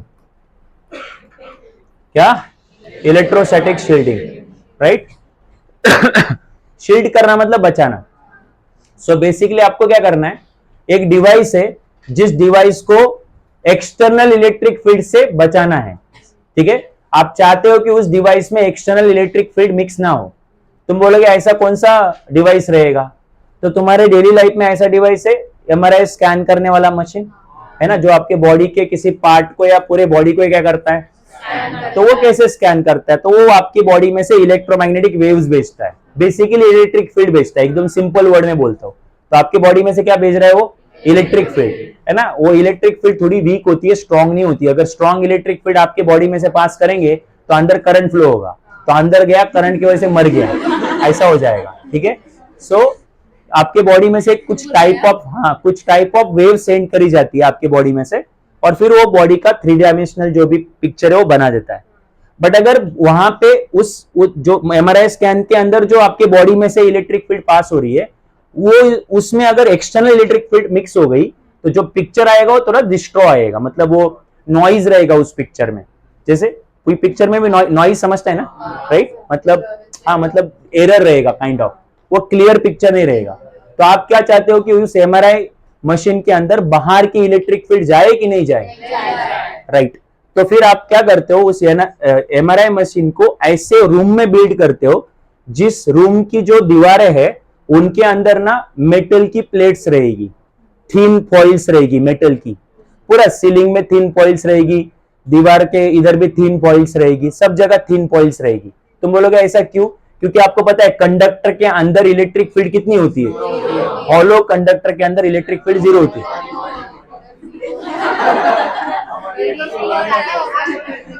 ज्यादा हो गया ना, वो क्या टाइम हो गया? हाँ, तो तुम्हारे साथ बहुत ज्यादा टाइम स्पेंड हो गया। हाँ, तो 1-2 पॉइंट है जो कवर करने। सो हाँ, तो इलेक्ट्रिक फील्ड अंदर कितनी होती है बोलो? अंदर जीरो इलेक्ट्रिक फील्ड होती है, ठीक। तो फिर आपने क्या किया, आपने उस एमआरआई मशीन को उठाया, ऐसे रूम में रखा जिसकी दीवारों में थिन मेटल फॉइल्स है। तो अब वो मुझे बताओ, वो अभी आपको रूम नहीं लगना चाहिए, आपको वो हॉलो कंडक्टर लगना चाहिए, क्योंकि सब जगह से क्या है, मेटल की शीट्स है। तो मेटल मतलब कंडक्टर ना, लिफ्ट जैसा। लिफ्ट कैसे है? हॉलो मेटल कंडक्टर है। तो वो रूम भी क्या बन गया? हॉलो मेटल, और अंदर इलेक्ट्रिक फील्ड कितनी है? तो अब अंदर तुम जाओगे तो वो मशीन के अंदर घुसोगे तो उसी की वेव्स आपके अंदर रहेगी, बाहर की वेव्स नहीं रहेगी। इसको बोलते हैं इलेक्ट्रोस्टैटिक शील्डिंग। नहीं समझा? और ये जो जगह है इसको बोलते हैं फैराडेज केज। क्या बोलते हैं? फैराडेज केज मतलब ऐसी जगह जहां अंदर जहां पे इलेक्ट्रिक फील्ड कितना है? जीरो है, ठीक है, क्लियर है। अच्छा, इसी पे एक क्वेश्चन आता है आपको एग्जाम में कि अगर लाइटनिंग हो रही है, रेनी सीजन है और बहुत सारा लाइटनिंग हो रहा है, तो लाइटनिंग में सेफेस्ट प्लेस कहाँ है? हाँ, कार के अंदर। आपको आएगा, आपको ऐसा क्वेश्चन पूछा जाता है कि why car is the safest place during the lightning, right. तो हाँ, अभी सोचो कि ये क्या है। लाइटनिंग बेसिकली क्या है? बिजली गिरना। तो गिरती नहीं हो, ठीक है, बिजली कोई गिरती उड़ती नहीं है। बिजली गिरना बेसिकली होता है इलेक्ट्रॉन्स का क्लाउड की तरफ जाना। इलेक्ट्रॉन्स का कहां की तरफ जाना? स्ट्रीम ऑफ इलेक्ट्रॉन्स बोलते हैं उसको। क्या होता है, सपोज आप ऐसा समझो, एकदम छोटे बच्चे ऐसा, कि कुछ रेनी सीजन में कुछ कारणवश ऊपर ना बहुत सारे आपको पॉजिटिव, हाँ, आपको ऊपर जो है बहुत सारे पॉजिटिव आयंस क्रिएट हुए। क्या क्रिएट हुए? समझो कि क्लाउड का कोलिजन हुआ और फिर वहां से इलेक्ट्रॉन वहां से उस एटम को छोड़ गए जहां से वो आयंस है वहां पे, तो आयंस क्रिएट हुए, पॉजिटिव आयंस। तो वो आयंस बहुत सारे क्रिएट होते हैं। उन पॉजिटिव आयंस को क्या चाहिए? तो इलेक्ट्रॉन चाहिए, क्योंकि पॉजिटिव चार्ज है ना क्लाउड में, तो उनको क्या चाहिए? अभी इलेक्ट्रॉन चाहिए। अब क्लाउड में मैटर कहां है? मैटर तो बहुत कम है, वो क्लाउड खुद ही मैटर है और कुछ मैटर तो है नहीं वहां पे। तो फिर इलेक्ट्रॉन वो कहां से लेंगे? मैटर से। तो क्लाउड के नजदीक क्लोजेस्ट मैटर कहां है? अर्थ। अर्थ है ना, ये क्लाउड है, तो फिर उसके लिए अर्थ ही है। और क्या मून से खींचेगा वो? मून तो बहुत दूर है ना गधो, राइट? सोचो ना। हाँ, तो क्लाउड, क्योंकि तुम सोचते नहीं ऐसा चल रहा है, ऐसा लोग, मैं बोल नाम भी ले सकता हूँ कैसा चल रहा है ऐसा, अभी तेरे को पता वो क्लाउड का है। कहां से खींचेगा तू देख।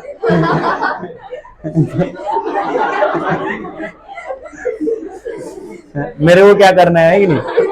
तो हाँ, तो हम लोग बात कर रहे थे कि क्लाउड्स में बहुत सारे पॉजिटिव आयंस फॉर्म हो गए, right, due to collision all, and they required large number of electrons. अब वो इतने इलेक्ट्रॉन्स अवेलेबल नहीं है क्योंकि इलेक्ट्रॉन्स के लिए मैटर चाहिए। अब मैटर तो क्लोजेस्ट मैटर तो अर्थ ही है ना, तो क्लाउड जो है वो अर्थ से किसको खींचेंगे? अभी इलेक्ट्रॉन्स। अब उनको जल्दी चाहिए हो, तो क्लाउड के क्लोजेस्ट कौन है? तो अभी अर्थ है, बट अर्थ से भी क्लोजेस्ट कौन है? तो बड़ी बिल्डिंग्स है, ट्रीज है, तुम हो जो बारिश का मजा ले रहा है ना, और मैं हूं जिसको फिजिक्स का नॉलेज है, कार के अंदर बैठा है और कार भी है कि नहीं? तो हाँ, क्या बोल रहे हैं? हाँ,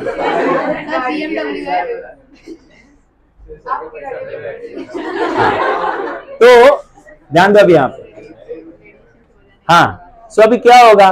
सो क्लाउड्स को बहुत सारे इलेक्ट्रॉन चाहिए, तो अभी वो बिल्डिंग नजदीक है ना, वो बड़ी सी बिल्डिंग है, तो वहां से वो इलेक्ट्रॉन खींचेगा।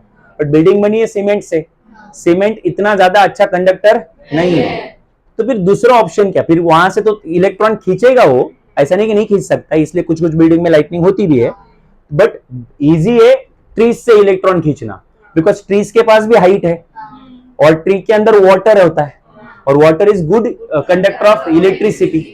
तो वो बिल्डिंग से इलेक्ट्रॉन खींचना से ज्यादा बेटर है उस ट्रीज से इलेक्ट्रॉन खींचना, इसलिए वो ट्रीज से इलेक्ट्रॉन खींचता है क्लाउड। अब वो इलेक्ट्रॉन एक दो नहीं होते ऐसे कि मैं जाके आया, ऐसा नहीं होता, वो करोड़ ऑफ इलेक्ट्रॉन होते, वो एक साथ जाते हैं। जब एक पत्थर पे दूसरा पत्थर मारोगे तो स्पार्क क्रिएट होता है, अरे होता है कि नहीं होता? तो इतने सारे इलेक्ट्रॉन अगर एक साथ जाएंगे, इतने सारे इलेक्ट्रॉन एक साथ जाएंगे तो कोलाइड तो होंगे, और कोलाइड होंगे तो क्या क्रिएट होगा? स्पार्क। वो स्पार्क आपको लाइटनिंग दिखता है, वो स्पार्क क्या दिखता है? और इतने सारे इलेक्ट्रॉन एक साथ जाएंगे, स्पार्क होगा तो हीट प्रोड्यूस होगी, और हीट, उस हीट के कारण वो जिसमें से भी इलेक्ट्रॉन जा रहे हैं वो जल जाता है। अगर ट्रीज में से जा रहे हैं तो ट्री जल जाएगा, तुम्हारे बॉडी में से जाएंगे, वो क्या ना बारिश का मजा ले रहा था, है ना? तो अब वो भी तो अभी अर्थ है, तो अर्थ के कंपैरिजन में क्लाउड के लिए तो पर्सन नजदीक है ना अर्थ के कंपैरिजन, और उसकी बॉडी तो 70% वाटर से, ऊपर से सोडियम भी है, और क्या चाहिए? नहीं समझा? सोडियम है अच्छा, और अच्छा कंडक्टर, तो बॉडी में से ही इलेक्ट्रॉन जाएंगे ना। अब इतने सारे इलेक्ट्रॉन एक साथ जाएंगे तो बॉडी जल जाएगी। हम बोलते हैं बिजली ऊपर से गिरी, ऊपर से नहीं गिरती, कहाँ जाती है? नीचे से। बहुत सारे इलेक्ट्रॉन अर्थ से कहाँ जाते हैं? क्लाउड की तरफ। समझा क्या? हाँ, अब अगर आप, वो जैसा मैं था वो कार के अंदर बैठा था, तो अगर आप कार के अंदर बैठोगे तो कार के अंदर इलेक्ट्रिक फील्ड कितनी होती है?